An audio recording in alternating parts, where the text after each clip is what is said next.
السلام عليكم ورحمة الله وبركاته.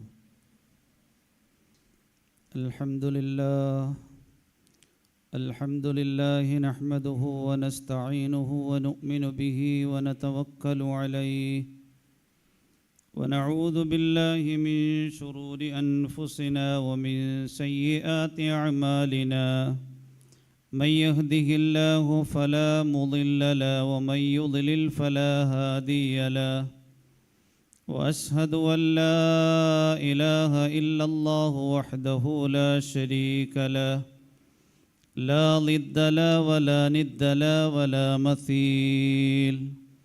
ونشهد أن محمدًا عبده ورسوله وحبيبه وخليله بلغ الرسالة وأدى الأمانة.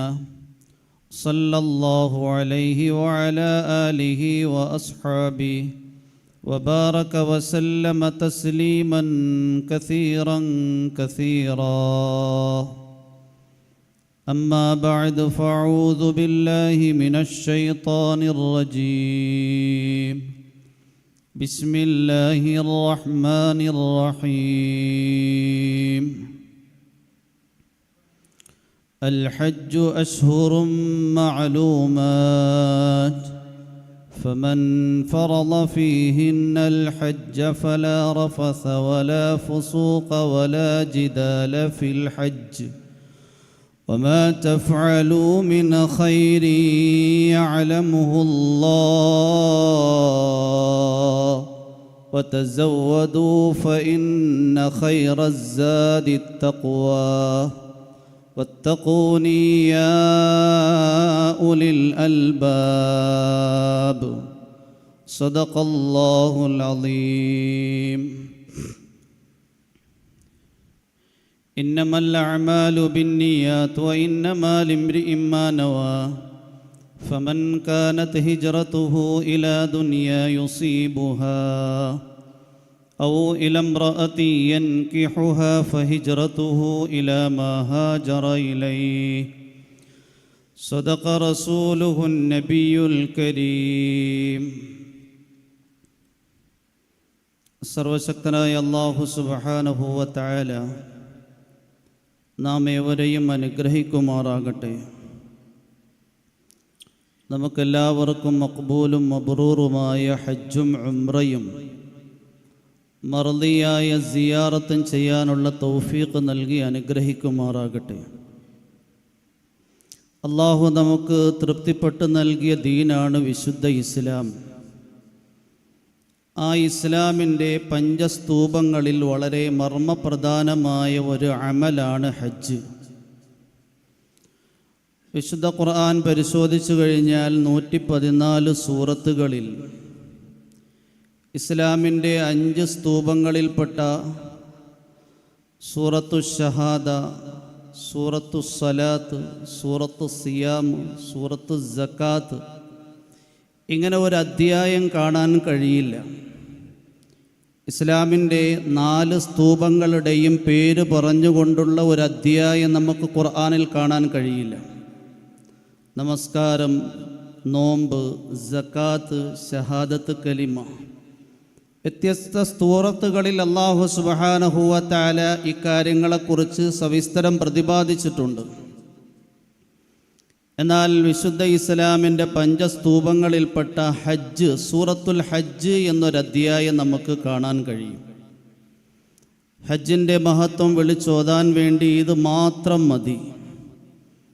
ഹജ്ജ് അത്രയും പ്രാമുഖ്യം അർഹിക്കുന്ന വളരെ മർമ്മപ്രധാനമായ ഒരു അമല് എന്ന് കാണിക്കാൻ വേണ്ടിയാണ് വിശുദ്ധ ഇസ്ലാമിൻ്റെ 5 സ്തൂപങ്ങളിൽ സൂറത്തുൽ ഹജ്ജ്, ഹജ്ജിന് പേര് പറഞ്ഞുകൊണ്ടൊരു അധ്യായം തന്നെ അല്ലാഹു വിശുദ്ധ ഖുർആനിൽ കൊണ്ടുവന്നിരിക്കുന്നത്. ആ സൂറത്തുൽ ഹജ്ജിൻ്റെ തുടക്കത്തിൽ ഹജ്ജിൻ്റെ അമലുകളായ ഇഹ്റാമോ, അറഫയിലെ നൃത്തമോ, തവാഫോ, സഈനെക്കുറിച്ചോ, മിനായിലെ താമസത്തെക്കുറിച്ചോ, മുസ്ദലിഫയിലെ രാവാർക്കലിനെക്കുറിച്ചോ, ജംറകളിലെ എറിയലിനെക്കുറിച്ചോ, മിനായിലെ താമസത്തെക്കുറിച്ചോ അല്ല പ്രതിപാദിച്ചിരിക്കുന്നത്. ഓരോ ഹാജിയും ഹജ്ജുമ്മയും തൻ്റെ ഹൃദയത്തിൽ ഹജ്ജിന് മുന്നോടിയായി നേടിയെടുക്കേണ്ടുന്ന ബൃഹത്തായൊരു ഗുണത്തെക്കുറിച്ചാണ് പ്രതിപാദിച്ചിരിക്കുന്നത്. ബിസ്മില്ലാഹിർ റഹ്മാനിർ റഹീം. യാ അയ്യുഹന്നാസ് ഇത്തഖൂ റബ്ബക്കും. സൂറത്തുൽ ഹജ്ജിൻ്റെ തുടക്കം ഇപ്രകാരമാണോ: ജനങ്ങളെ, നിങ്ങൾ ഓരോരുത്തരും നിങ്ങളുടെ റബ്ബിനെ സൂക്ഷിക്കണം. നമ്മൾ ഓരോരുത്തരും നമ്മുടെ ഹൃദയത്തിൽ ആർജിച്ചെടുക്കേണ്ടുന്ന ഒരു ഗുണമാണ് തഖ്വ. ഹജ്ജിൻ്റെ മുന്നോടിയായി ഈ ഗുണം നാം ഹൃദയത്തിൽ നേടിയെടുത്തേ തീരുകയുള്ളൂ.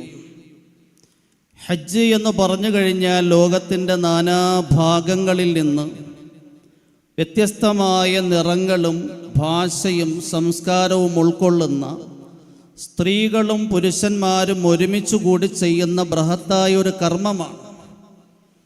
അഥവാ ഹൃദയത്തിൽ നാം തഖ്വ നേടിയെടുക്കാതെ ഹജ്ജിനു വേണ്ടി പുറപ്പെട്ടു കഴിഞ്ഞാൽ പുണ്യം നേടാൻ വേണ്ടി പോയ നാം ഓരോരുത്തരും പുണ്യങ്ങൾ നഷ്ടപ്പെടുത്തി പാപവും പേറി മടങ്ങി വരേണ്ടി വരും. അല്ലാഹു കാക്കുമാറാകട്ടെ.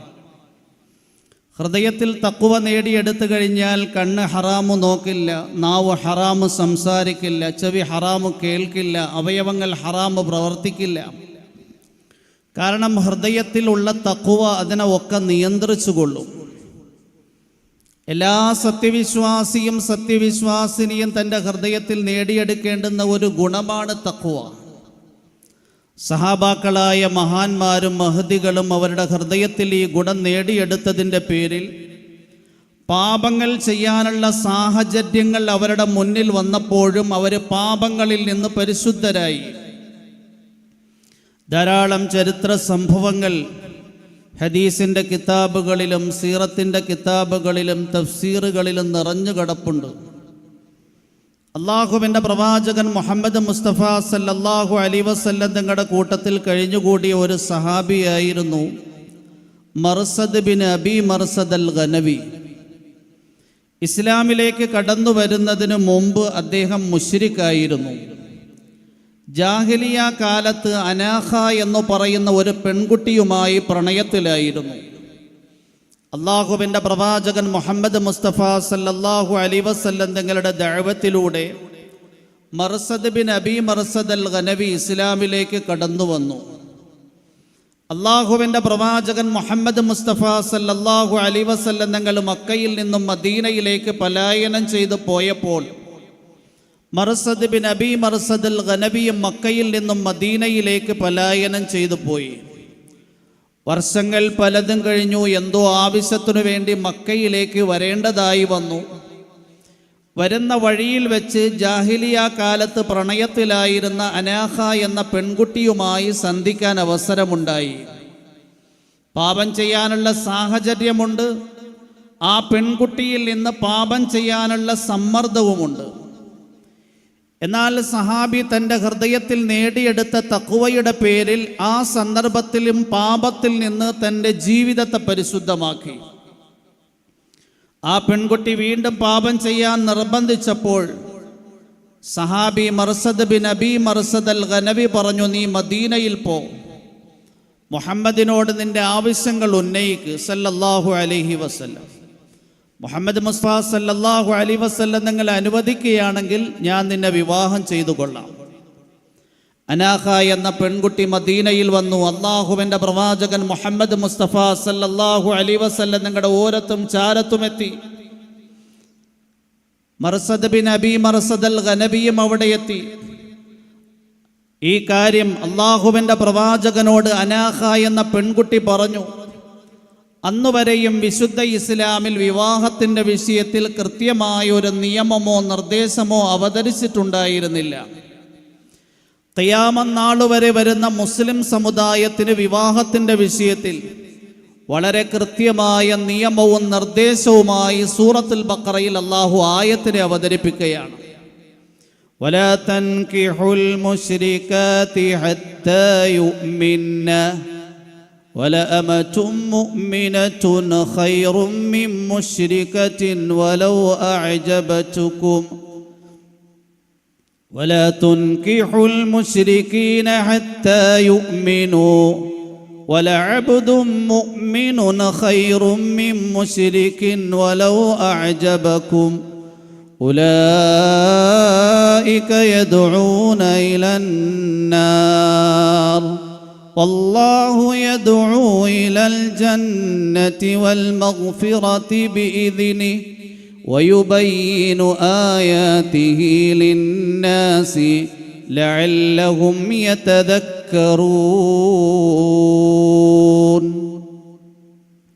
ലോകത്തുള്ള മുഴുവൻ മുസ്ലിം യുവ സമൂഹത്തിനോട് വിശുദ്ധ ഖുർആനിൻ്റെ ഉത്ബോധനമാണ്: നിങ്ങൾ ഒരിക്കലും മുശ്രിക്കത്തുകളായ പെൺകുട്ടികളെ വിവാഹം ചെയ്യരുത്. അവർ ശരിയായ സത്യവിശ്വാസത്തിലേക്ക് കടന്നു വരുന്നതുവരെ. ഒരു പക്ഷേ ആ പെൺകുട്ടിയുടെ സൗന്ദര്യം നിന്റെ ഹൃദയത്തെ കവർന്നെടുത്തിട്ടുണ്ടാകാം. ആ പെൺകുട്ടിയുടെ സൗന്ദര്യം നിന്റെ ഹൃദയത്തെ സ്വാധീനിച്ചിട്ടുണ്ടാകാം. ഒരിക്കലും അവളെ വിവാഹം ചെയ്യരുത്. അതിനേക്കാൾ അഭികാമ്യമായതൊരു മുസ്ലിമായ അടിമ പെണ്ണുമായി വിവാഹം ചെയ്തുകൊണ്ട് നിന്റെ വികാര വിചാരങ്ങളെ സായുജ്യമടയ്ക്കലാണ്. ലോകത്തുള്ള മുഴുവൻ മുസ്ലിം രക്ഷകർത്താക്കളോടും വിശുദ്ധ ഖുർആനിൻ്റെ നിർദ്ദേശമാണ്: വലാ തുൻകിഹുൽ മുശ്രികീന ഹത്താ യുഅ്മിനൂ വലഅബ്ദും മുഅ്മിനുൻ ഖൈറും മിൻ മുശ്രികിൻ വലൗ അഅജബകും.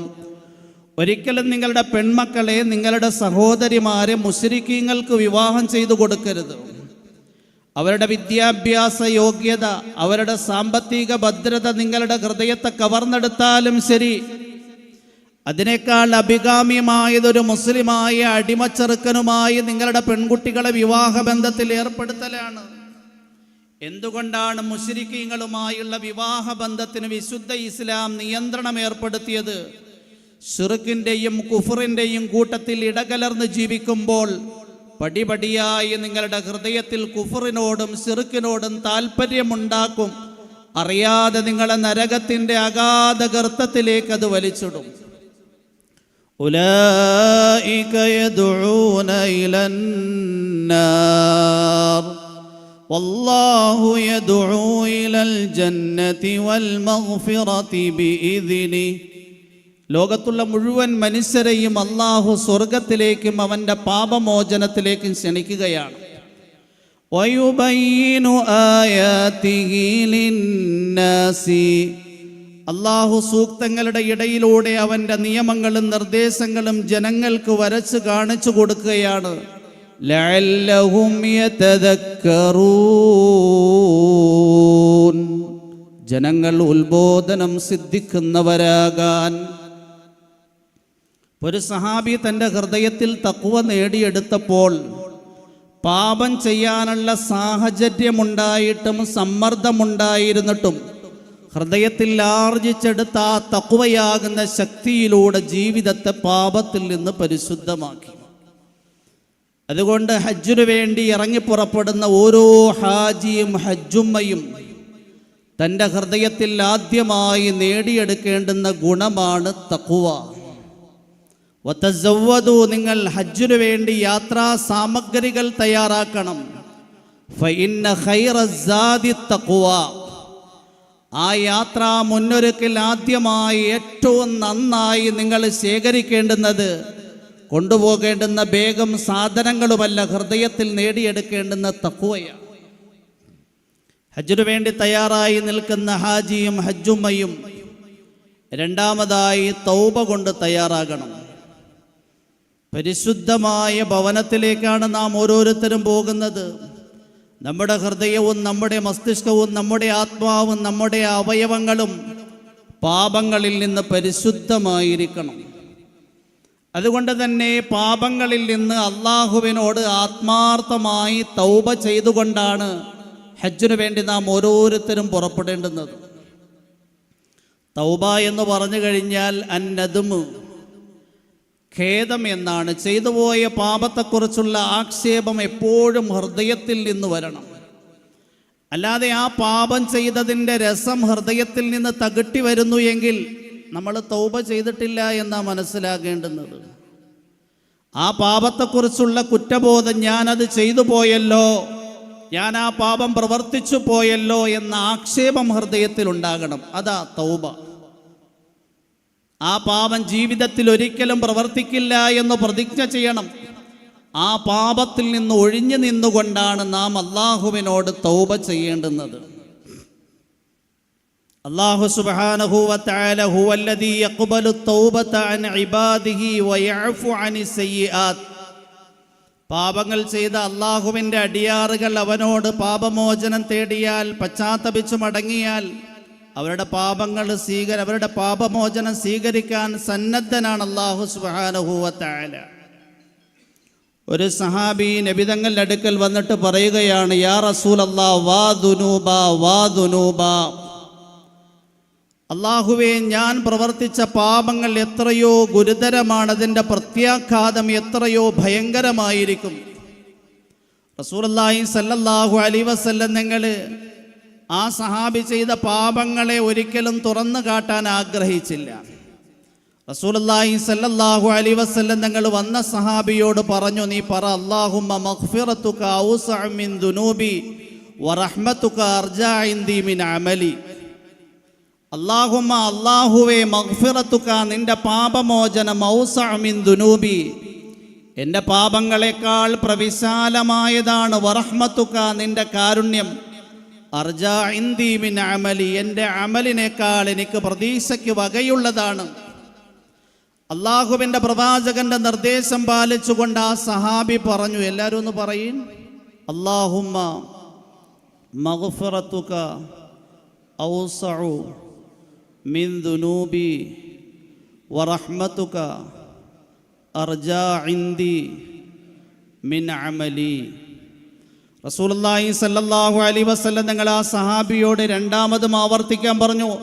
ആ സഹാബി രണ്ടാമതും ചൊല്ലി. ഒന്ന് പറയുന്നു, അല്ലാഹുമ്മ മഗ്ഫിറതുക ഔസഉ മിൻ ദുനൂബി വറഹ്മതുക അർജാ ഇൻദി മിൻ അമലി.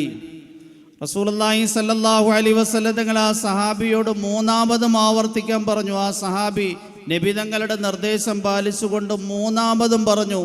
ഒന്ന് പറയുന്നു, അല്ലാഹുമ്മ മഗ്ഫിറതുക ഔസഉ മിൻ ദുനൂബി വറഹ്മതുക അർജാ ഇൻദി മിൻ അമലി. റസൂലുള്ളാഹി സ്വല്ലല്ലാഹു അലൈഹി വസല്ലം തങ്ങൾ പറഞ്ഞു, അല്ലാഹു ഇന്നല്ലാഹ ഖദ് ഗഫറ ദുനൂബക, തീർച്ചയായും അല്ലാഹു നിങ്ങളുടെ എല്ലാ പാപങ്ങളും പുറത്തു തന്നിരിക്കുക. ഇന്നമത് തൗബതു അലല്ലാഹ് ലില്ലദീന യഅമലൂന അസ്സൂഅ ബിജഹാല ثم يتوبون من قريب فأولئك يتوب الله عليهم وكان الله عزيزا حكيما. إنما التوبة على الله. അല്ലാഹു അവൻ്റെ ദാസന്മാരുടെ തൗബയെ സ്വീകരിക്കുന്ന ഉത്തരവാദിത്തം ഏറ്റിരിക്കുക. ലില്ലദീന യഅമലൂന അസ്സൂഅ ബിജഹാല, അറിവില്ലാതിരുന്ന കാലഘട്ടത്തിൽ പ്രവർത്തിച്ചു പോയ തിന്മയുടെ പാപങ്ങൾ അള്ളാഹുവിനോട് സമ്മതിച്ചുകൊണ്ട് പാപമോചനം തേടിയാൽ അവരുടെ പാപമോചനം അള്ളാഹു സ്വീകരിക്കും. ثم يتوبون من قريب, പിന്നീട് അവർ പൊടുന്നനെ തൗബ ചെയ്യുകയും ചെയ്താൽ فأولئك يتوب الله عليهم, അള്ളാഹു അവരുടെ പശ്ചാത്താപങ്ങൾ സ്വീകരിക്കുന്നവനാണ്. അങ്ങനെ ഒരു റബ്ബ് അല്ലാഹു നമുക്ക് നൽകിയത് കൊണ്ടാണ് നമ്മൾ രക്ഷപ്പെട്ടു പോകുന്നത്. ഒരു മനുഷ്യനാണ് എങ്കിൽ 70 വർഷം ഒരു വിഗ്രഹത്തിൻ്റെ മുന്നിൽ ഭജനമിരുന്നു കൊണ്ട് യാസനം യാസനം യാസനം, ഏ വിഗ്രഹമേ ഏ വിഗ്രഹമേ. 70 വർഷം കഴിഞ്ഞപ്പോൾ അറിയാതെ അദ്ദേഹത്തിന് മയക്കം സംഭവിച്ചു. ഈ മയക്കത്തിൻ്റെ ഇടയിൽ അയാൾ അറിയാതെ യാ സമദ്, അല്ലയോ നിരാശ്രയനായ അല്ലാഹുവേ, അല്ലാഹു സുബ്ഹാനഹു വ തആല 70 വർഷം യാ സനമേ വിഗ്രഹമേ എന്ന് വിളിച്ച മനുഷ്യൻ യാ സമദ് എന്ന അല്ലാഹുവിൻ്റെ പേര് വിളിക്കാൻ തയ്യാറായപ്പോൾ ലബ്ബൈക യാ അബ്ദി, എൻ്റെ ദാസ നിന്റെ വിളിക്കുതാ ഉത്തരം. മലക്കുകൾ ചോദിച്ചു, അല്ലാഹുവേ, അയാൾ 70 വർഷം ഏ വിഗ്രഹമേ എന്നെ രക്ഷിക്കണമേ, ഏ വിഗ്രഹമേ എന്നെ രക്ഷിക്കണമേ എന്ന് വിഗ്രഹത്തെ വിളിച്ച് പ്രാർത്ഥിച്ചു കൊണ്ടിരുന്നയാളാ മയക്കത്തിൻ്റെ ഇടയിൽ അറിയാതെ യാ സമദ് എന്ന് വിളിച്ചു പോയതാ. നീ അവൻ ഉത്തരം നൽകുകയാണോ?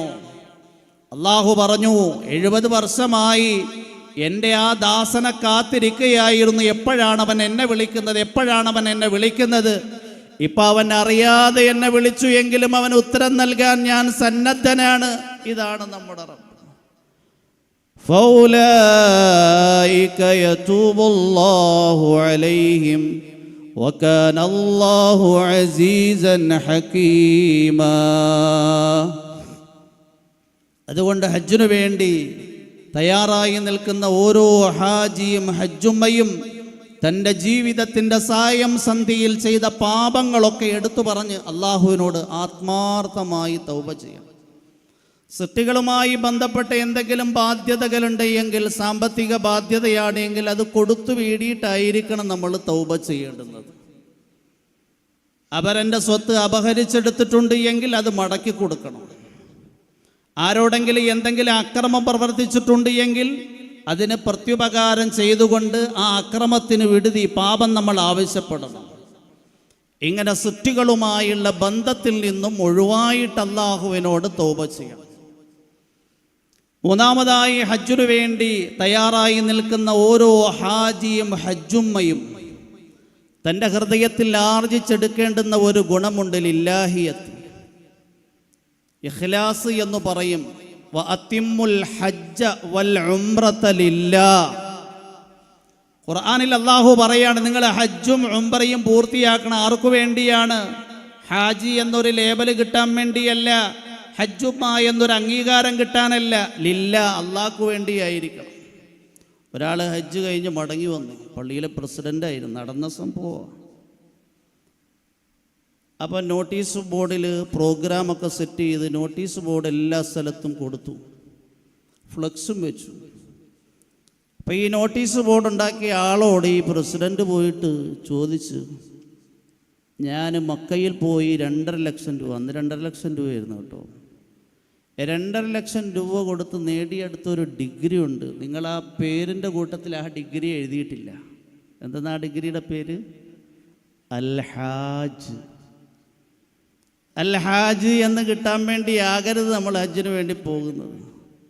ഒരു വീട്ടിൽ ഭക്ഷണം കഴിക്കാൻ വേണ്ടി ചെന്നപ്പോൾ ഒരു ഹജ്ജുമ്മ, ഇത് ഞാൻ മക്കയിൽ 11ാമത്തെ പ്രാവശ്യം പോയപ്പോൾ അവിടുത്തെ മാർക്കറ്റിൽ നിന്ന് വാങ്ങിക്കൊണ്ട് വന്നിരിക്കുന്ന കോപ്പയിലാണ് നിങ്ങൾക്ക് സംസം വെള്ളം തരുന്നത്. ഇതിനു വേണ്ടിയാണ് ഈ ഹജ്ജുമ്മ 11 ഹജ്ജ് ചെയ്ത് എന്ന് ഈ വരുന്നവർക്ക് മനസ്സിലാകണം. അപ്പം യഥാർത്ഥത്തിൽ നമ്മൾ ഹാജി എന്ന പേര് കിട്ടാനോ ഹജ്ജുമ്മ എന്ന അംഗീകാരം കിട്ടാനോ അല്ല ഹജ്ജ് ചെയ്യേണ്ടുന്നത്. നേരെ മറിച്ച് വഅത്തിമ്മുൽ ഹജ്ജ വൽ ഉംറത ലില്ലാഹ്, അള്ളാഹ്ക്കു വേണ്ടിയായിരിക്കണം ഹജ്ജും ഉംറയും നിർവഹിക്കേണ്ടുന്നത്. ഹജ്ജിനു വേണ്ടി തയ്യാറായി നിൽക്കുന്ന നാം ഓരോരുത്തരും നാലാമതായി ശ്രദ്ധിക്കേണ്ടുന്ന കാര്യം, ഹലാലായ സമ്പാദ്യത്തിലൂടെ നേടിയെടുത്ത സമ്പത്ത് കൊണ്ടായിരിക്കണം ഹജ്ജ് ചെയ്യേണ്ടുന്നത്. ചത്ത കോഴി മുഹീദ്ദീൻ ഷെയ്ഖിന് നേർച്ച എന്ന് പണ്ട് പറയാറുണ്ട്. കോഴി ചത്തുപോയി, ഇനി ഈ ചത്തത് എങ്ങനെയാണെങ്കിലും നമുക്ക് ഉപയോഗപ്രദമല്ല, മുട്ടയിടത്തില്ല, കൊള്ളത്തില്ല, അത് മുഹീദ്ദീൻ ഷെയ്ഖിനിരിക്കട്ടെ എന്ന് പറഞ്ഞ കണക്ക് ലോട്ടറി അടിച്ച് കിട്ടിയ പൈസ, അല്ലെങ്കിൽ പലിശയിലൂടെ നേടിയെടുത്ത പൈസ, കൈക്കൂലിയിലൂടെ ആർജിച്ചെടുത്ത പൈസ, ആരെയെങ്കിലും കബളിപ്പിച്ചും പറ്റിച്ചും നേടിയെടുത്ത പൈസ, ഈ പൈസ എന്നാ പടച്ചോണ്ടിരിക്കട്ടെ. പടച്ചോന് ഈ പൈസയുടെ ആവശ്യമില്ല.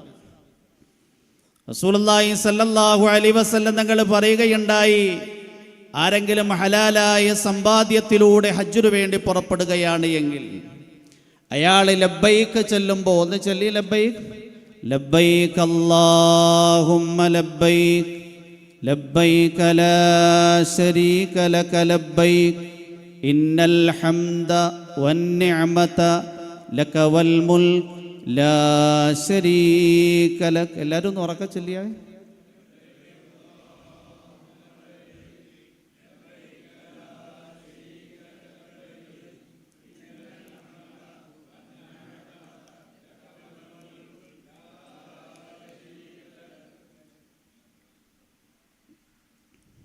അല്ലാഹു സുബ്ഹാനഹു വ തആല ഒരു മലക്കിനെ അയക്കും. എന്നിട്ട് ആ മലക്കിനെ കൊണ്ട് അയാളെ അറിയിക്കും, മാലുക ഹലാൽ വറാഹിലതുക ഹലാൽ വഹജ്ജുക മഖ്ബൂലുൻ മബ്റൂറുൻ. നിന്റെ സമ്പാദ്യം ഹലാലാണ്. നീ ആ ഹലാലായ സമ്പാദ്യത്തിലൂടെ നേടിയെടുത്ത പൈസ കൊണ്ടാണ് വാഹനത്തെ ഒരുക്കിയിരിക്കുന്നത്, ഹജ്ജിനു വേണ്ടി വിമാനത്തിൽ ടിക്കറ്റ് എടുത്തിരിക്കുന്നത്, വിസ ശരിയാക്കിയിരിക്കുന്നത്, ബാഗ് വാങ്ങിയിരിക്കുന്നത്, വസ്ത്രം വാങ്ങിയിരിക്കുന്നത്. വറാഹിലതുക ഹലാൽ. അതുകൊണ്ട് വഹജ്ജുക മഖ്ബൂലുൽ മബ്റൂർ, നിന്റെ ഹജ്ജ് സ്വീകരിക്കപ്പെട്ടതാണ്, നിന്റെ ഹജ്ജ് പുണ്യങ്ങളുള്ളതാണ്. ഇനി ഒരാൾ ഹറാമായ സമ്പാദ്യത്തിലൂടെ നേടിയെടുത്ത സമ്പത്ത്, ആ സമ്പത്ത് ഉപയോഗിച്ചുകൊണ്ട് ഹജ്ജ് ചെയ്യാൻ വേണ്ടി പുറപ്പെടുമ്പോൾ ഇഹ്റാമിൻ്റെ വേളയിൽ അദ്ദേഹം തൽബിയത്ത് ചെല്ലുമ്പോൾ അള്ളാഹുവിൻ്റെ ഭാഗത്ത് നിന്ന് അറിയിപ്പുണ്ടാകും, വമാലുക ഹറാമുൻ വറാഹിലതുക ഹറാമുൻ വഹജ്ജുക മർദൂദുൻ. നിന്റെ സമ്പാദ്യം ഹറാമാണ്. ഹറാമായ സമ്പാദ്യ മാർഗത്തിലൂടെ നീ നേടിയെടുത്ത സമ്പത്ത് കൊണ്ടാ ടിക്കറ്റ് എടുത്തിരിക്കുന്നത്, വിസ ശരിയാക്കിയിരിക്കുന്നത്, യാത്രാ സാമഗ്രികൾ ഒരുക്കിയിരിക്കുന്നത്. അതുകൊണ്ട് നിന്റെ ഹജ്ജ് തള്ളപ്പെട്ടതാണ്. അതുകൊണ്ട് നീ ഒരു നിലയിലും സ്വീകരിക്കപ്പെട്ടവനല്ല. അല്ലാഹു കാക്കുമാറാകട്ടെ. അതുകൊണ്ട് ഹജ്ജിനു വേണ്ടിയും ഉംറയ്ക്ക് വേണ്ടിയും തയ്യാറായി നിൽക്കുന്ന ഓരോ ഹാജിയും ഹജ്ജുമ്മയും ഹലാലായ സമ്പാദ്യത്തിലൂടെ നേടിയെടുത്ത സമ്പത്ത് കൊണ്ടായിരിക്കണം ഹജ്ജിൻ്റെ എല്ലാ അമലുകൾക്കും ഉപയോഗിക്കേണ്ടുന്നത്. ഹജ്ജിനു വേണ്ടി തയ്യാറായി നിൽക്കുന്ന ഓരോ ഹാജിയും ഹജ്ജുമ്മയും അഞ്ചാമതായി ആർജിച്ചെടുക്കേണ്ടുന്ന ഒരു ഗുണമുണ്ട്, സബർ എന്ന് പറയും, ക്ഷമ. കാരണം ഹജ്ജ് എന്ന് പറഞ്ഞാൽ നിസ്കാരം പോലെ ഏതാനും മിനിറ്റ് കൊണ്ട് തീരുന്ന അമലല്ല, നോമ്പ് പോലെ ഏതാനും മണിക്കൂർ കൊണ്ട് തീരുന്ന അമലല്ല, സക്കാത്ത് പോലെ ഏതെങ്കിലും മിനിറ്റ് അല്ലെങ്കിൽ മണിക്കൂർ കൊണ്ട് തീരുന്ന അമലല്ല. ഹജ്ജിനു വേണ്ടി പുറപ്പെട്ടു കഴിഞ്ഞാൽ ഹജ്ജിൻ്റെ അമലുകൾക്ക് കുറേ ദിവസമുണ്ട് അല്ലേ? ഇതുകൂടാതെ ഈ അമലുമായി അനുബന്ധമായ കാര്യങ്ങളുമായി ലോകത്തിൻ്റെ നാനാഭാഗങ്ങളിൽ നിന്ന് വ്യത്യസ്തമായ ശൈലിയും ഭാഷയും സംസ്കാരവുമുള്ളവർ ഒരുമിച്ച് കൂടുന്നുണ്ട്. നമ്മുടെ കൂട്ടത്തിൽ സഹയാത്രികരായിട്ടുള്ളത് തന്നെ വ്യത്യസ്തമായ സംസ്കാരവും വ്യത്യസ്തമായ ശൈലിയുമുള്ളവരാണ്. ഇവരുടെ കൂട്ടത്തിൽ നമ്മൾ ക്ഷമ ഇത് ആർജിച്ചെടുത്തില്ല എങ്കിൽ യാത്രയിൽ വെച്ച് തന്നെ ഭാര്യയും ഭർത്താവും രണ്ട് തുണ്ടായിട്ടായിരിക്കും മടങ്ങി വരുന്നത്. അല്ലാഹു കാക്കുമാറാകട്ടെ. അതുകൊണ്ട് ക്ഷമയും സഹനതയും എല്ലാ സന്ദർഭങ്ങളിലും വേണം. മിനായിൽ താമസിക്കുമ്പോഴാണെങ്കിലും, അറഫയിൽ താമസിക്കുമ്പോഴാണെങ്കിലും, മുസ്ദലിഫയിൽ താമസിക്കുമ്പോഴാണ് എങ്കിലും, യാത്രയിലുള്ള തിക്കിൻ്റെയും തിരക്കിൻ്റെയും ഇടയിലാണ് എങ്കിലും, തവാഫിൻ്റെ ഇടയിലാണെങ്കിലും ക്ഷമ ആവശ്യം. ക്ഷമയില്ല എങ്കിൽ നമുക്കറിയാൻ പറ്റില്ല എന്താ നമുക്ക് നഷ്ടപ്പെട്ടു പോകുന്നത് എന്ന്. ഉമറുൽ ഫാറൂഖ് റളിയല്ലാഹു അൻഹുവിൻ്റെ ഖിലാഫത്ത് കാലത്ത്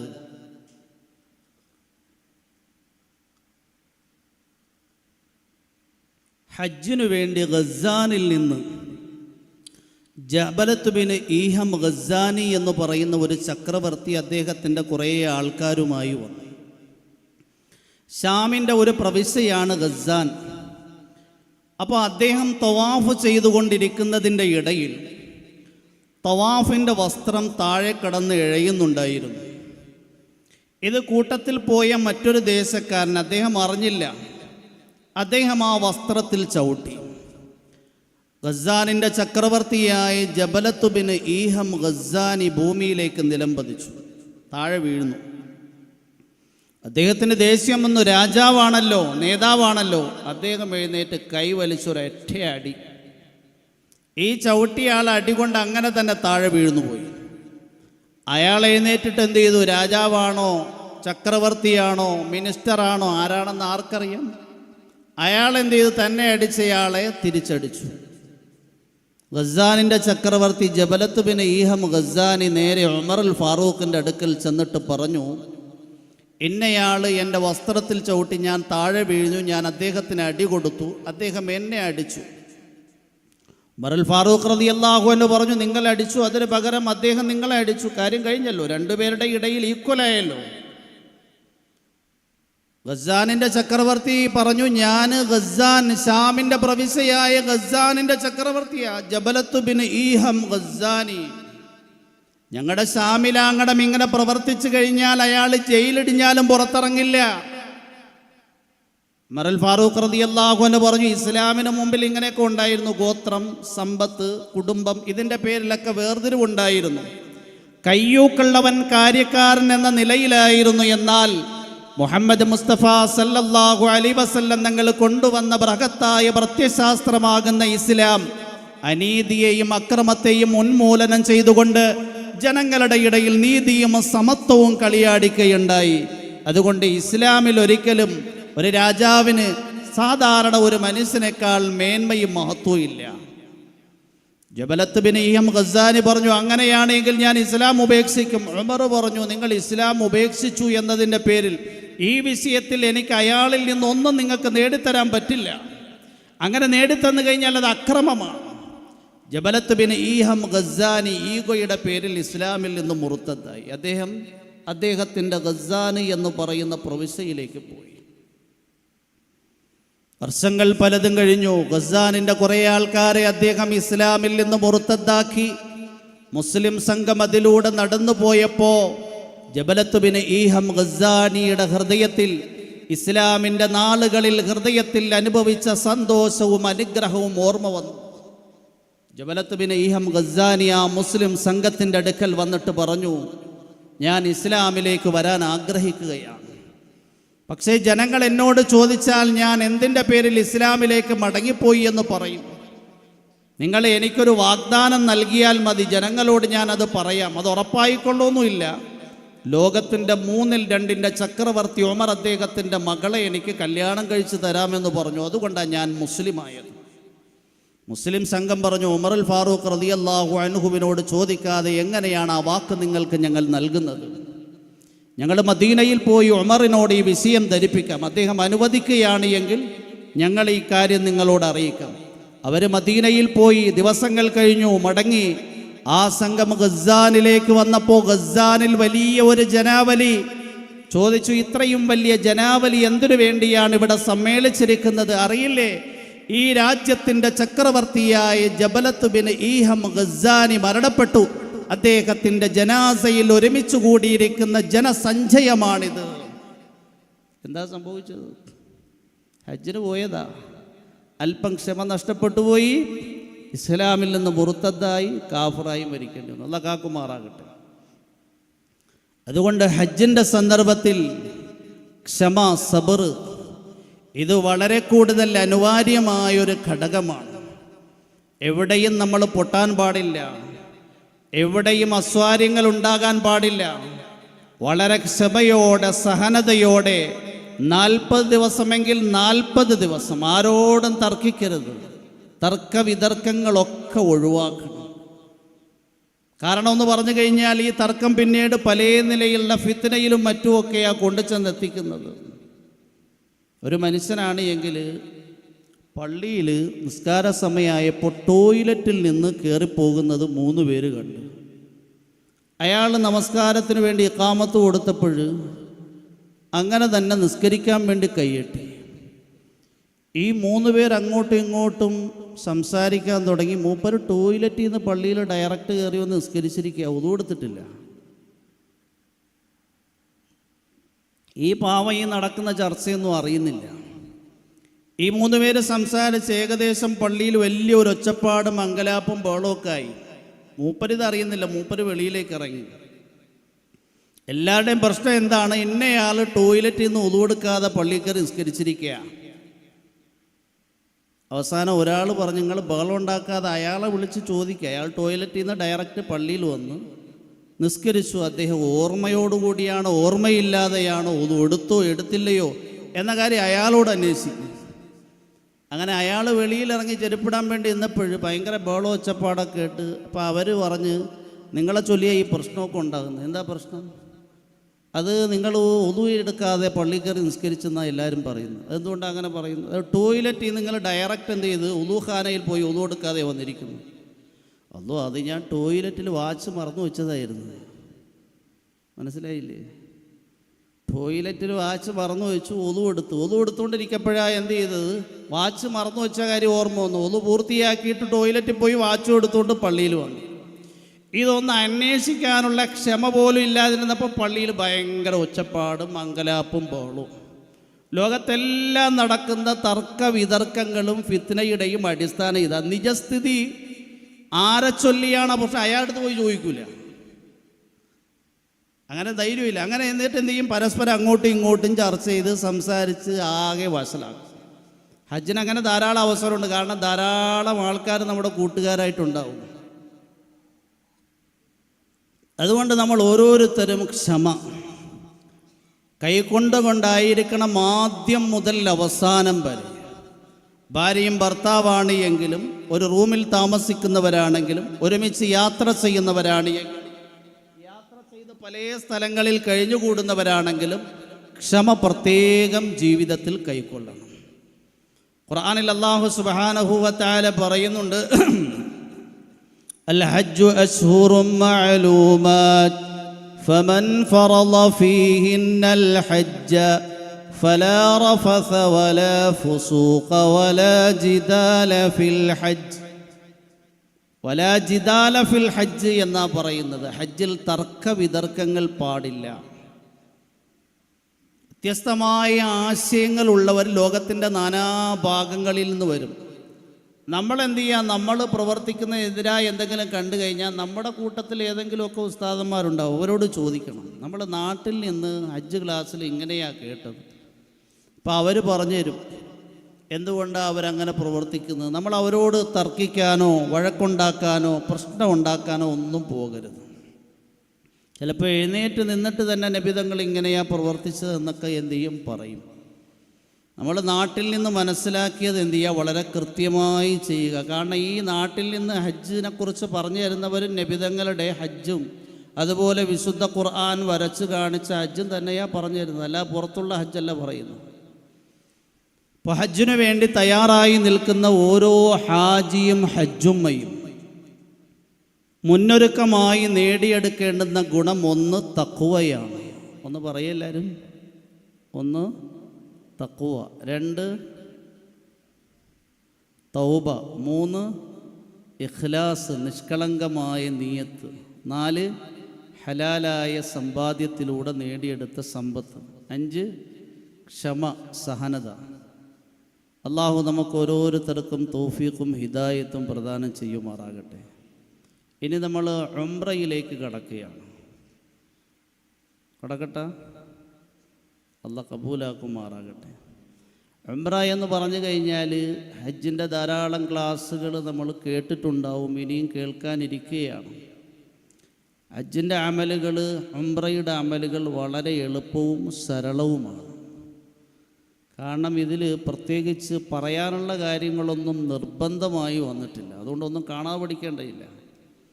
ഹജ്ജിന് വേണ്ടി പോകുന്ന ആൾക്കാർ 1 ദിവസം 2 ദിവസം കൊണ്ട് തന്നെ ആ പ്രദേശത്ത് പോയി ഉംറയുടെ ഹജ്ജിൻ്റെ അമലുകൾ, തവാഫ് ഇതെല്ലാം മനസ്സിലാക്കി പിന്നെ അമലിൽ തന്നെ വ്യാപൃതമാകലാണ്. ഉംറ എന്ന് പറഞ്ഞു കഴിഞ്ഞാൽ 4 അമലുകൾ വളരെ ചിട്ടയോടെ വളരെ തർത്തീബോടെ ചെയ്യുന്നതിൻ്റെ പേരാണ്. 1 ഇഹ്റാം, 2 തവാഫ്, 3 സഈ, 4 മുടികളയൽ. ഈ 4 അമലുകൾ ക്രമമായി ചെയ്തു കഴിഞ്ഞാൽ ഉംറ പൂർത്തിയായി. അതിലാദ്യത്തെ അമലാണ് ഇഹ്റാം. ഇഹ്റാം എന്ന് പറഞ്ഞു കഴിഞ്ഞാൽ സാധാരണ നമ്മൾ നമസ്കാരത്തിന് മുമ്പ് നമസ്കാരത്തിന് നിയ്യത്ത് ചെയ്ത് നമസ്കാരത്തിൽ പ്രവേശിക്കാറുണ്ട്. നോമ്പിന് മുമ്പ് നോമ്പിൻ്റെ നിയ്യത്ത് ചെയ്ത് നോമ്പിൽ പ്രവേശിക്കാറുണ്ട്. ഇതുപോലെയാണ് ഇഹ്റാം എന്ന് പറഞ്ഞു കഴിഞ്ഞാൽ ഹജ്ജ് അല്ലെങ്കിൽ ഉംറയുടെ നിയ്യത്ത് ചെയ്ത് ഉംറയിൽ അല്ലെങ്കിൽ ഹജ്ജിൽ പ്രവേശിക്കുന്നതിനാണ് ഇഹ്റാം എന്ന് പറയുന്നത്. അസിൽ ഹൃദയത്തിൽ നിയ്യത്ത് ചെയ്യുന്നതിനാണ് ഇഹ്റാം എന്ന് പറയുന്നത്. അപ്പോൾ ഇഹ്റാം എന്ന് പറഞ്ഞു കഴിഞ്ഞാൽ 3 രീതിയിൽ അല്ലെങ്കിൽ 4 രീതിയിലുണ്ട്. ഒന്ന്, നമ്മുടെ നാടുകളിൽ സർവ്വസാധാരണമായി നമ്മൾ തമത്തുഇൻ്റെ ഇഹ്റാമാണ് കിട്ടുന്നത്. 2ാമത് ഇഫ്രാദിൻ്റെ ഇഹ്റാം, 3 ഖിറാനിൻ്റെ ഇഹ്റാം, 4 ഇത്ലാഖ് എന്ന് പറയും, നിരുപാധികം ഇഹ്റാം കെട്ടിപ്പോകൽ. ഇതിൽ ഇഫ്രാദിൻ്റെ ഇഹ്റാം എന്ന് പറഞ്ഞു കഴിഞ്ഞാൽ ഹജ്ജിൻ്റെ മാസങ്ങളിൽ ഹജ്ജിനു വേണ്ടി നിയ്യത്ത് ചെയ്ത് ഹജ്ജിൻ്റെ അമലുകൾ പൂർത്തിയായി ഹജ്ജിൽ നിന്ന് ഒഴിവാകൽ. ഹജ്ജ് കഴിഞ്ഞിട്ട് വേണമെങ്കിൽ എന്ത് ചെയ്യാൻ പറ്റും? പിന്നീട് ഉംറ നിർവഹിക്കാൻ പറ്റും. ഇങ്ങനെ ഇഫ്രാദിൻ്റെ ഇഹ്റാം കെട്ടുന്ന ആൾക്കാർക്ക് അറുത്തു കൊടുക്കൽ നിർബന്ധമില്ല. ശാഫിഈ മദ്ഹബിൽ അഫ്ളലായിട്ടുള്ളത് ഇഫ്രാദിൻ്റെ ഇഹ്റാമാണ്. ഇഹ്റാമിൻ്റെ രണ്ടാമത്തെ രൂപം ഖിറാൻ എന്ന് പറയും. ഖിറാൻ എന്ന് പറഞ്ഞു കഴിഞ്ഞാൽ ഹജ്ജിൻ്റെ മാസങ്ങളിൽ ഹജ്ജിനും ഉംറയ്ക്കും ഒരുമിച്ച് ഇഹ്റാം കെട്ടുക. ഹജ്ജിൻ്റെ അമലുകൾ പൂർത്തിയാകുമ്പോൾ ഉംറയുടെ അമലും പൂർത്തിയായിട്ടുണ്ടാകും. ഉംറയ്ക്ക് വേണ്ടി പ്രത്യേകിച്ച് അമലുകളൊന്നും ചെയ്യേണ്ടതില്ല. സാധാരണ ഈ ഇഫ്രാദിൻ്റെയും ഖിറാനിൻ്റെയും ഇഹ്റാം കെട്ടുന്ന ആൾക്കാർ ചെയ്യുന്നത്, ഇവിടെ നിന്ന് ഇഹ്റാം കെട്ടി നേരെ ഹറമിൽ പോയി ആദ്യമായി ഖുദൂമിൻ്റെ തവാഫ് ചെയ്യും. ഖുദൂമിൻ്റെ തവാഫ് എന്ന് പറഞ്ഞു കഴിഞ്ഞാൽ മക്കയിൽ പ്രവേശിക്കുമ്പോൾ, പള്ളിയിൽ പ്രവേശിക്കുമ്പോൾ നമ്മൾ തഹിയ്യത്തുൽ മസ്ജിദിൻ്റെ നിസ്കാരം നിർവഹിക്കുന്നത് പോലെ മക്കയിൽ പ്രവേശിച്ചതിന് അള്ളാഹുവിന് കാണിക്ക നൽകലാണ് ഖുദൂമിൻ്റെ തവാഫ്. ഈ തവാഫിന് ശേഷം സഈ ചെയ്തിട്ടുണ്ട് എങ്കിൽ ദുൽഹജ്ജ് 10 സിയാറത്തിൻ്റെ അല്ലെങ്കിൽ ഇഫാദത്തിൻ്റെ തവാഫുണ്ട്. ഈ തവാഫ് കഴിഞ്ഞിട്ട് പിന്നെ സഈ ചെയ്യേണ്ടതില്ല. അപ്പോൾ ആ തവാഫ് കഴിയുന്നതോടുകൂടി എന്ത് ചെയ്ത്? ഹജ്ജും കഴിഞ്ഞു, ഉംറയും കഴിഞ്ഞു. ഇനി ഖുദൂമിൻ്റെ തവാഫിന് ശേഷം നമ്മൾ സഈ ചെയ്തിട്ടില്ല എങ്കിൽ ദുൽഹജ്ജ് 10 ജംറത്തുൽ അഖബയിലൊക്കെ എറിഞ്ഞ് അറുത്തു കൊടുത്ത് തലമുടി കളഞ്ഞ് നമ്മൾ മക്കയിൽ പോയി ഇഫാദത്തിൻ്റെ തവാഫ് ചെയ്യും. ആ തവാഫ് കഴിഞ്ഞിട്ട് പിന്നീട് എന്ത് ചെയ്യും? സഈ ചെയ്യും. ആ സഈയോടുകൂടി എന്ത് ചെയ്ത്? അമൽ പൂർത്തിയായി, ഹജ്ജിൻ്റെയും ഉംറൻ്റെയും. ഇതിന് ഖിറാനിൻ്റെ ഇഹ്റാം എന്നാ പറയുന്നത്. മൂന്നാമത് ഇത്ലാഖ് എന്ന് പറയും. ഇത്ലാഖ് എന്ന് പറഞ്ഞാൽ നിരുപാധിക ഇഹ്റാം കെട്ടുക. പിന്നീട് എന്ത് ചെയ്യുക? അവിടെ പോയിട്ട് വേണമെങ്കിൽ എന്ത് ചെയ്യാം? ഈ ഇത്ലാഖിൻ്റെ ഇഹ്റാം കെട്ടിയ ആൾക്ക് ഇഫ്രാദും ആക്കാം, ഖിറാനും ആക്കാം. സാധാരണ നമ്മുടെ നാട്ടിൽ നിന്ന് നമ്മൾ ചെയ്യുന്ന ഇഹ്റാം തമത്തുഇൻ്റെ ഇഹ്റാമാണ്. പിന്നെ ചില സന്ദർഭങ്ങളിൽ ഇഫ്രാദിൻ്റെ ഇഹ്റാം കെട്ടി. ഇഫ്രാദിൻ്റെ ഇഹ്റാം കെട്ടുന്നത് ഈ അവസാന സമയങ്ങളിൽ പോകുന്ന ആൾക്കാരുണ്ടാവും. ഗവൺമെൻറ് കോട്ടയിലാണ് എങ്കിൽ, ഇനി പ്രൈവറ്റ് ഗ്രൂപ്പുകളിൽ പോകുന്നവർ അവസാന സമയങ്ങളിൽ പോകുന്നവരുണ്ടാകും. ദുൽഹജ്ജ് 1, 2 പോകുന്ന ആൾക്കാർ അവരിവിടെ നിന്ന് ഹജ്ജിൻ്റെ ഇഹ്റാം കെട്ടി തന്നെ അങ്ങ് പോയി കഴിഞ്ഞാൽ കുറഞ്ഞ ദിവസമേ ഉള്ളൂ. അവർ ഖുദൂമിൻ്റെ തവാഫൊക്കെ ചെയ്ത് സഈയൊക്കെ ചെയ്ത് അവിടെ ആ ഇഹ്റാമിൻ്റെ അവസ്ഥയിൽ തന്നെ കഴിഞ്ഞുകൂടി ഹജ്ജ് ചെയ്ത് ഹജ്ജിൻ്റെ അമലുകൾ പൂർത്തിയാകുന്നതോടെ അതിൽ നിന്ന് തഹല്ലുലായി. പിന്നീട് എന്ത് ചെയ്യുക? അവിടെ കഴിഞ്ഞുകൂടുന്ന സന്ദർഭത്തിൽ ഉംറ നിർവഹിക്കുക. സാധാരണ അവസാന സമയങ്ങളിൽ നമ്മുടെ നാട്ടിൽ നിന്ന് പോകുന്ന ആൾക്കാർ ഇഫ്രാദിൻ്റെ ഇഹ്റാം കെട്ടി പോകാറുണ്ട്. സർവ്വസാധാരണമായി നേരത്തെ പോകുന്ന ആൾക്കാർ തമത്തുഇൻ്റെ ഇഹ്റാം കെട്ടിയാണ് പോകുന്നത്. കാരണം എന്ന് പറഞ്ഞാൽ ഇവിടെ നിന്ന് ഉംറയുടെ ഇഹ്റാം കെട്ടിപ്പോയി ഉംറ നിർവഹിച്ച് ഉംറയിൽ നിന്ന് ഒഴിവായി കഴിഞ്ഞാൽ അവിടെ പിന്നെ നമുക്ക് നോർമലായി സാധാരണ രീതിയിൽ തന്നെ കഴിയാൻ പറ്റും. ഇഹ്റാമിൽ ശ്രദ്ധിക്കേണ്ടുന്ന കുറേ കാര്യങ്ങളുണ്ട്, അതൊന്നും ശ്രദ്ധിക്കേണ്ടതായിട്ടില്ല. പിന്നീട് എന്ത് ചെയ്യുന്നു? ഹജ്ജിൻ്റെ സമയമാകുമ്പോൾ ദുൽഹജ്ജ് 7 ആകുമ്പോൾ നമ്മുടെ റൂമിൽ നിന്ന് ഹജ്ജിനു വേണ്ടി ഇഹ്റാം കെട്ടി നേരെ ഹജ്ജിൻ്റെ അമലുകളിൽ വ്യാപൃതമായി ഹജ്ജിൻ്റെ അമലുകൾ പൂർത്തിയാക്കുന്ന രൂപം. അപ്പം അതുകൊണ്ട് തമത്തുഇൻ്റെ രൂപമാണ് പറയാൻ വേണ്ടി പോകുന്നത്. അപ്പോൾ ആദ്യമായി നമ്മൾ ഇഹ്റാം കെട്ടുന്നതിന് മുമ്പ് ശ്രദ്ധിക്കേണ്ടുന്ന കാര്യം ഇഹ്റാം എങ്ങനെയാണ് കെട്ടേണ്ടുന്നത്. മൂന്നാമത് ഇഹ്റാം കെട്ടിയതിന് ശേഷം ശ്രദ്ധിക്കേണ്ടുന്ന കാര്യങ്ങൾ. ഈ 3 കാര്യങ്ങൾ ഇഹ്റാമിൽ നമ്മൾ ഓർമ്മ വയ്ക്കണം. സുന്നത്ത് ഫർദ് എല്ലാം കൂടെ ചേർത്താണ് ഞാൻ പറയുന്നത്. കാരണം എല്ലാം എന്തു ചെയ്യും? ഒരുപാട് പറഞ്ഞു കഴിഞ്ഞാൽ ഫർദ് ഇത്ര ഉണ്ട്, വാജിബ് ഇത്ര ഉണ്ട്, സുന്നത്ത് ഇത്രയുണ്ട്. അപ്പോൾ എന്ത് ചെയ്യും? ഹജ്ജിന് വേണ്ടി പോകുന്ന ആൾക്കാർ പേടിച്ചു. അപ്പോൾ ഇത് നിങ്ങൾ പ്രാക്ടിക്കലായി ഒന്ന് മനസ്സിലാക്കി കഴിഞ്ഞാൽ വളരെ എളുപ്പമാണ് ഹജ്ജിൻ്റെ അമൽ, ഉംറയുടെ അമൽ. ഇഹ്റാമിന് മുമ്പ് നമ്മൾ ശ്രദ്ധിക്കേണ്ടുന്ന കാര്യം സുന്നത്തായ കുറേ കാര്യങ്ങളുണ്ട്. ഹജ്ജിനു വേണ്ടി അല്ലെങ്കിൽ ഉംറയ്ക്ക് വേണ്ടി ഇഹ്റാം കെട്ടുന്നതിന് മുമ്പ് ഉംറയിൽ പറയുന്ന ഈ കാര്യങ്ങൾ തവാഫിലും മറ്റുമൊക്കെ ഹജ്ജിലും ബാധകമാണ്. അപ്പോൾ ഇഹ്റാം കെട്ടുന്നതിന് മുമ്പ് നന്നായി ഒന്ന് കുളിക്കണം.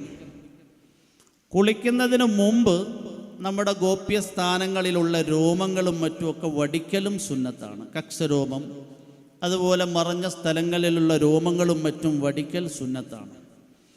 നല്ല നിലയിൽ കുളിച്ച് വൃത്തിയായി ശരീരത്തിൽ സുഗന്ധം പൂശൽ സുന്നത്താണ്. ഇഹ്റാമിൻ്റെ വസ്ത്രത്തിൽ സുഗന്ധം പൂശൽ സുന്നത്തില്ല. കാരണം എന്ന് പറഞ്ഞു കഴിഞ്ഞാൽ സുഗന്ധം ഉപയോഗിക്കൽ ഇഹ്റാമിന് ശേഷം ഹറാമാണ്. അതിനുശേഷം ഇഹ്റാമിൻ്റെ വസ്ത്രം ധരിക്കുക. പുരുഷന്മാരാണ് എങ്കിൽ ഒരു മുണ്ടും ഒരു പുതപ്പുമാണ്. സ്ത്രീകളാണ് എങ്കിൽ അവർ നേരത്തെ ധരിച്ചു കൊണ്ടിരുന്ന നോർമലായ വസ്ത്രം തന്നെ ധരിച്ചാൽ മതിയാകും.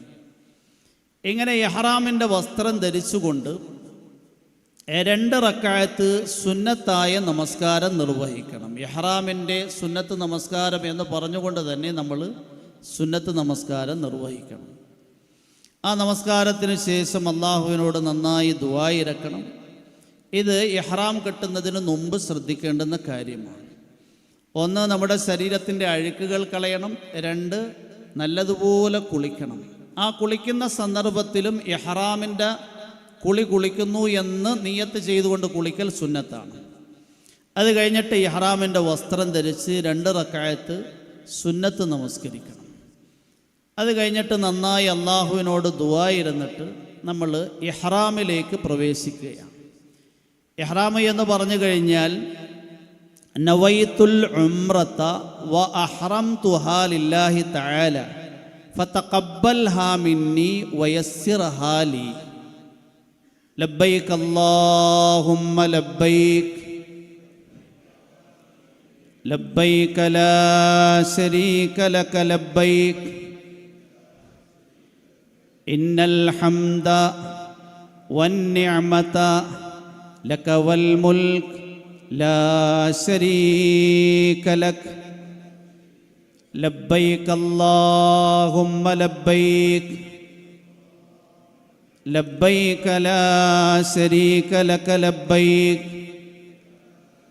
ഇന്നൽ ഹംദ വന്നിഅമത ലക വൽ മുൽക് ലാ ശരീക ലക ലബ്ബൈക അല്ലാഹുമ്മ ലബ്ബൈക ലബ്ബൈക ലാ ശരീക ലക ലബ്ബൈക ഇന്നൽ ഹംദ വന്നിഅമത ലക വൽ മുൽക് ലാ ശരീക ലക. اللهم صل على سيدنا محمد وعلى آل سيدنا محمد كما صليت على إبراهيم وعلى آل إبراهيم وبارك على محمد وعلى آل محمد كما باركت على إبراهيم وعلى آل إبراهيم في العالمين إنك حميد مجيد. اللهم إني أسألك رضاك والجنة وأعوذ بك من النار. 1 ഇഹ്റാം നിയത്ത് ചെയ്തു. 2 തൽബിയത്ത്. 3 നബിതങ്ങളുടെ മേൽ സലാത്ത്. 4 അള്ളാഹുവിനോട് സ്വർഗം ചോദിക്കണം, നരകത്തിൽ നിന്ന് കാവൽ തേടണം. ചിലർ അള്ളാഹുവിൻ്റെ തൃപ്തിയെയും അള്ളാഹുവിനോട് ചോദിക്കണം, അള്ളാഹുവിൻ്റെ കോപത്തിൽ നിന്ന് അവനോട് കാവൽ തേടണം. അല്ലാഹുമ്മ ഇന്നി അസ്അലുക റിളാക വൽ ജന്ന, നിൻ്റെ തൃപ്തി സ്വർഗം ഞാൻ നിന്നോട് ചോദിക്കുന്നു. വഅഊദു ബിക മിൻ സുഖ്തിക വന്നാർ, നിൻ്റെ കോപത്തിൽ നിന്നും നരകത്തിൽ നിന്നും നിന്നോട് ഞാൻ കാവൽ തേടും. ഇത്രയും കാര്യമായപ്പോൾ ഇഹ്റാമിൻ്റെ എല്ലാ കാര്യങ്ങളും അതിൽ വന്നു. ഇഹ്റാമിന് ശേഷം 3 വട്ടം തൽബിയത്ത് ചെല്ലൽ സുന്നത്താണ്. അത് കഴിഞ്ഞ് നബി തങ്ങളുടെ മേൽ സലാത്ത് ചൊല്ലി ഈ ദുആ ചെയ്യും. അത് കഴിഞ്ഞിട്ട് നമ്മൾ നല്ലതുപോലെ അള്ളാഹുവിനോട് ദുആ ഇരക്കണം. അപ്പം നമ്മൾ ഉംറയുടെ നിയത്ത് ചെയ്ത് ഉംറയിൽ പ്രവേശിച്ചു. ഇനി ഇഹ്റാം കെട്ടിയാൽ കുറേ കാര്യങ്ങൾ ഹറാമാകും. നമ്മൾ സർവ്വസാധാരണമായി പ്രവർത്തിച്ചുകൊണ്ടിരുന്ന കുറേ കാര്യങ്ങൾ ഹറാമാകും. ഒന്നാമതായി ഹറാമാകുന്നത് സുഗന്ധദ്രവ്യം പൂശലാണ്. അത് ഹറാമായിത്തീരും. സുഗന്ധമുള്ള എണ്ണയൊന്നും എന്ത് ചെയ്യരുത്, വാങ്ങി പൂശിക്കളയരുത്. സുഗന്ധമില്ലാത്ത എണ്ണയും നമ്മൾ താടിയിലും അതുപോലെ തലയിലും പുരട്ടരുത്. ബാക്കി അവയവങ്ങളിൽ സുഗന്ധമില്ലാത്ത ഏതെങ്കിലും എണ്ണ എന്തെങ്കിലും ആവശ്യത്തിന് വേണ്ടി പുരട്ടുന്നതിൽ തെറ്റില്ല. സുഗന്ധദ്രവ്യം ഉപയോഗിക്കൽ ഒന്നാമത്. രണ്ടാമതായി വേട്ടയാടൽ ഹറാമാണ്. മൂന്നാമതായി വിവാഹം ഹറാമാണ്, ഇഹ്റാം കെട്ടിക്കഴിഞ്ഞു. നാലാമതായി ഭാര്യ ഭർത്തൃ സംസ്കരണം, ഇതും ഹറാമാണ്. ഭാര്യയും ഭർത്താവുമായുള്ള ബന്ധപ്പെടൽ ഇതും ഹറാമാണ്. ഖുർആൻ ശരീഫിൽ അല്ലാഹു സുബ്ഹാനഹു വ തആല പറയുന്ന ആദ്യത്തെ കാര്യം തന്നെ ഫമൻ ഫറള ഫീഹിന്നൽ ഹജ്ജ ഫലാ റഫസ, ആരെങ്കിലും ഹജ്ജിനു വേണ്ടി ഇഹ്റാം കെട്ടിക്കഴിഞ്ഞാൽ ഫലാ റഫസ, ഭാര്യ ഭർത്തൃ സംസർഗം പാടില്ല. ഇത് നമ്മൾ എന്ത് ചെയ്യണം? പ്രത്യേകം ശ്രദ്ധിക്കണം. ഇക്കാര്യങ്ങൾ പുരുഷനും സ്ത്രീക്കും ഒരുപോലെ ഹറാമാണ്. ഇനി തുന്നിയ വസ്ത്രം ധരിക്കൽ പുരുഷന് മാത്രം ഹറാമായ കാര്യമാണ്. തലമറയ്ക്കൽ പുരുഷന് മാത്രം ഹറാമായ കാര്യം. ഞങ്ങൾ ഹജ്ജിനു വേണ്ടി പോയപ്പോൾ ഞങ്ങളുടെ കൂട്ടത്തിൽ 2 പ്രായം ചെന്ന ആൾക്കാരും ഉണ്ടായിരുന്നു. അപ്പം നമ്മൾ ജിദ്ദ എയർപോർട്ടിൽ നിന്ന് ബസ്സിൽ ഞങ്ങളുടെ റൂമിൽ കൊണ്ടുപോയി. റൂമിൽ കൊണ്ടുപോയിട്ട് നമ്മുടെ കൂട്ടത്തിലുള്ള ആ പ്രായമുള്ള ആൾ ടോയ്ലറ്റിൽ പോയപ്പോഴും അദ്ദേഹം തൊപ്പിയെടുത്ത് തലയിൽ വെച്ചു. ഞാൻ പറഞ്ഞത് ഇഹ്റാമിൻ്റെ അവസ്ഥയിൽ ഹറാമാണ്. ജീവിതത്തിലൊരിക്കലും തൊപ്പി വെച്ചില്ലെങ്കിലും നമ്മൾ ഹാജിയാകുമ്പോൾ തൊപ്പി വയ്ക്കാൻ ഒരു ആഗ്രഹം ഉണ്ടാവും. പക്ഷേ ഇഹ്റാം കെട്ടിക്കഴിഞ്ഞാൽ ഇഹ്റാമിൽ നിന്ന് തഹല്ലുലാകുന്നത് വരെ തലമറയ്ക്കരുത്. അതുപോലെ തന്നെ സ്ത്രീകളാണ് എങ്കിൽ അവരുടെ മുഖം മറയ്ക്കരുത്. സ്ത്രീകൾ ഇഹ്റാമിൻ്റെ അവസ്ഥയിൽ മുഖം മറയ്ക്കാൻ പാടില്ല. എന്നാൽ മുഖത്തിൽ തട്ടാതെയുള്ള വസ്ത്രം കൊണ്ട് മുഖം മറയ്ക്കാം എന്ന് ശാഫിഈ മദ്ഹബിൻ്റെ കിതാബുകളിൽ തന്നെ എഴുതിയിട്ടുണ്ട്.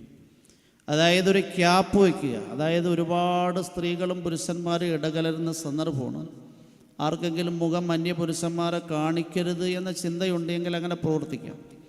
അതിനു വേണ്ടുന്ന ക്യാപ്പ് കിട്ടും. ആ ക്യാപ്പ് നമ്മുടെ നെറ്റിയിൽ വെക്കാൻ പറ്റും. അത് വെച്ച് കഴിഞ്ഞിട്ട് അതിൻ്റെ മുകളിലൂടെ നിഖാബ് ഇട്ട് കഴിഞ്ഞാൽ നമ്മുടെ മുഖത്തെന്ത് ചെയ്യൂല?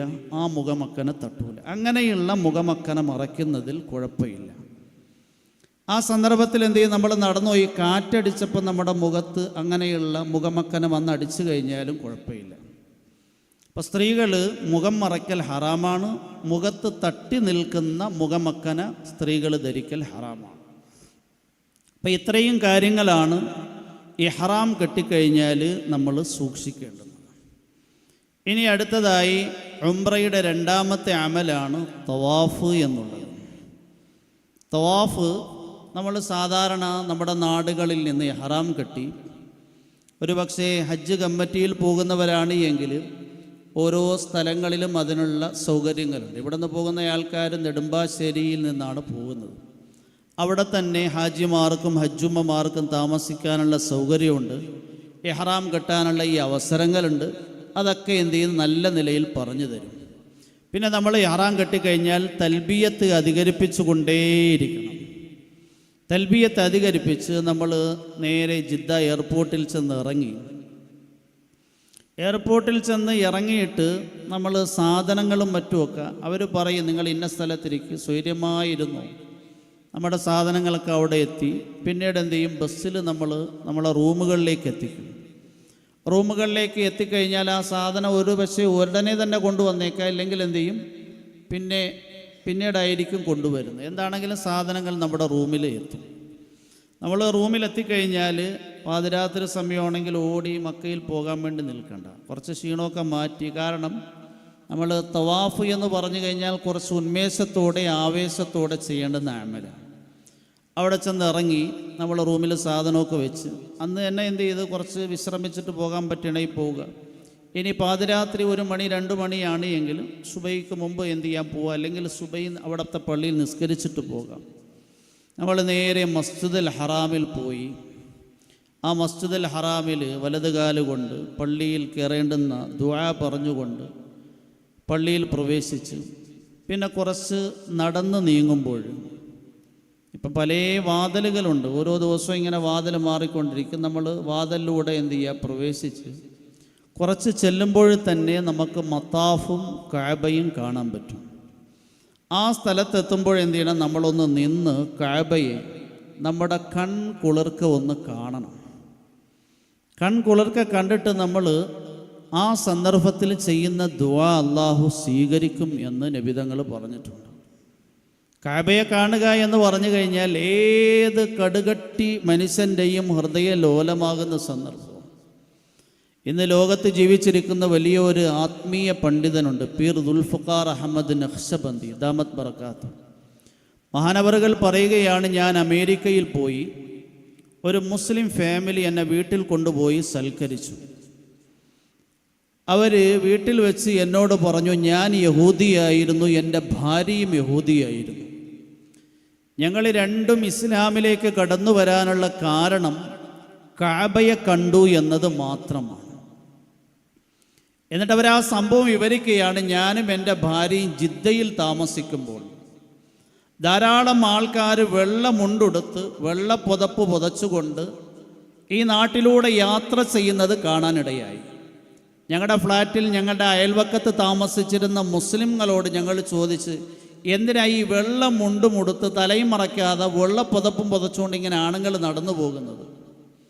അവർ പറഞ്ഞു, ഇത് മക്കയാണ്, ഈ മക്കയിലാണ് കഅബയുള്ളത്. ഹജ്ജിന് വേണ്ടിയും ഉംറയ്ക്ക് വേണ്ടിയും ഇഹ്റാം കെട്ടി ഇഹ്റാമിൻ്റെ വസ്ത്രത്തിൽ അവർ പോകുന്നതാണ്. അപ്പം ഞാൻ പറഞ്ഞു, എനിക്കും ഈ മക്കയിൽ പോകണം, ഹറമിൽ പോകണം, ഈ കഅബ കാണണം.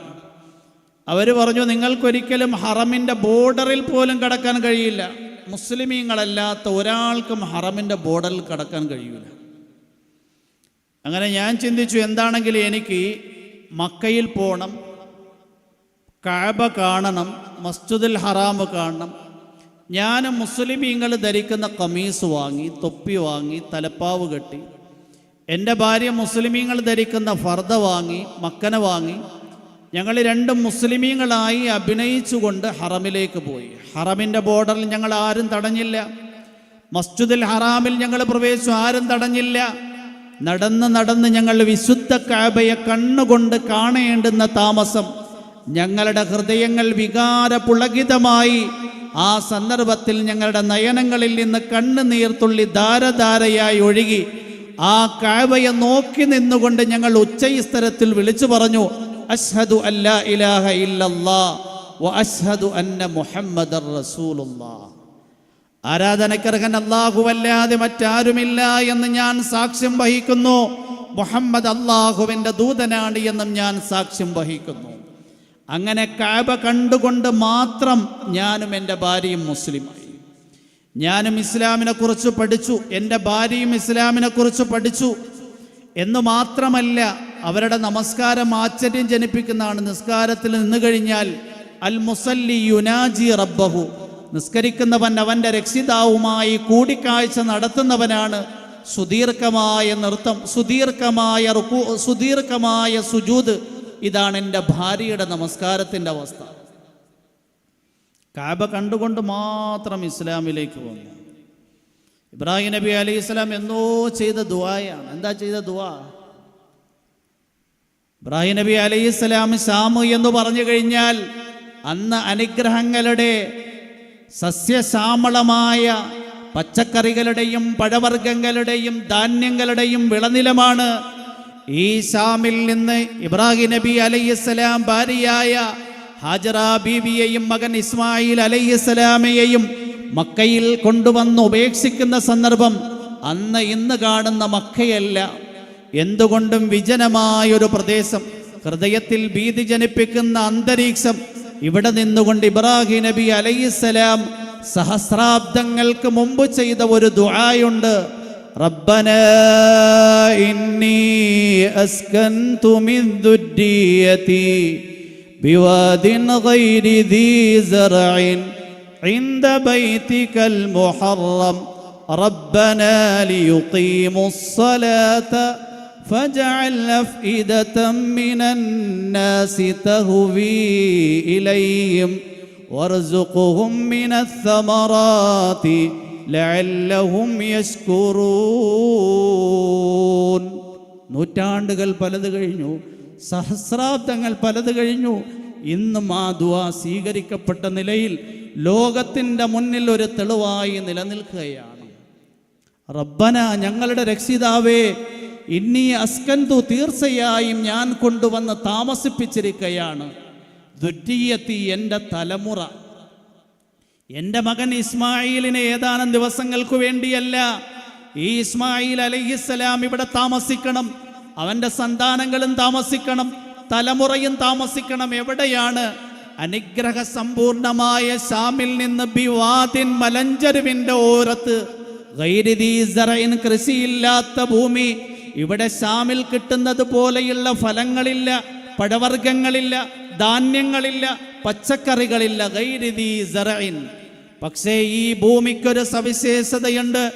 ഇൻദ ബൈതിക്കൽ മുഹറം, അല്ലാഹുവേ, അനുഗ്രഹ സമ്പൂർണമായ നിന്റെ കഅബയുടെ ഓരത്താണ് എൻ്റെ തലമുറയെ ഞാൻ കൊണ്ടുവന്ന് താമസിപ്പിച്ചിരിക്കുന്നത്. എന്തിനു വേണ്ടിയാണ് ഇത്രയും വലിയ ഒരു സമർപ്പണം? എന്തിനു വേണ്ടിയാണ് ഇത്രയും വലിയ ഒരു ത്യാഗം? റബ്ബനാ ലിയുഖീമുസ്സലാത്ത, അല്ലാഹുവേ, നമസ്കാരം നിലനിർത്തുന്ന ഒരു സമുദായം രൂപാന്തരപ്പെട്ടു വരണം, ലോകത്ത് ദീൻ സജീവമാകണം. വജഅൽ അഫ്ഇദതം മിനന്നാസി തഹ്വീ ഇലൈഹിം, അല്ലാഹുവേ, ജനങ്ങളുടെ ഹൃദയത്തിൻ്റെ ആശാകേകഹമ്മ കേന്ദ്രമായി ഈ പ്രദേശത്തെ നീ നിശ്ചയിക്കണമേ. എല്ലാവരുടെയും ഹൃദയത്തിൻ്റെ ആഗ്രഹമാണ് കഅബ കാണണം, മക്ക കാണണം, ആ രാജ്യത്തുള്ള ആൾക്കാരുമായി സന്ധിക്കണം. മുസ്ലിമീങ്ങളുടെ മാത്രമല്ല, അമുസ്ലിമീങ്ങളുടെയും ആഗ്രഹം. ഇബ്രാഹിം നബി അലൈഹിസ്സലാം വളരെ വലിയ സമർപ്പണത്തിന് ശേഷം ചെയ്ത ദുആ, വർസുഖുഹും മിനസ് സമറാത്തി ലഅല്ലഹും യശ്കുറൂൻ.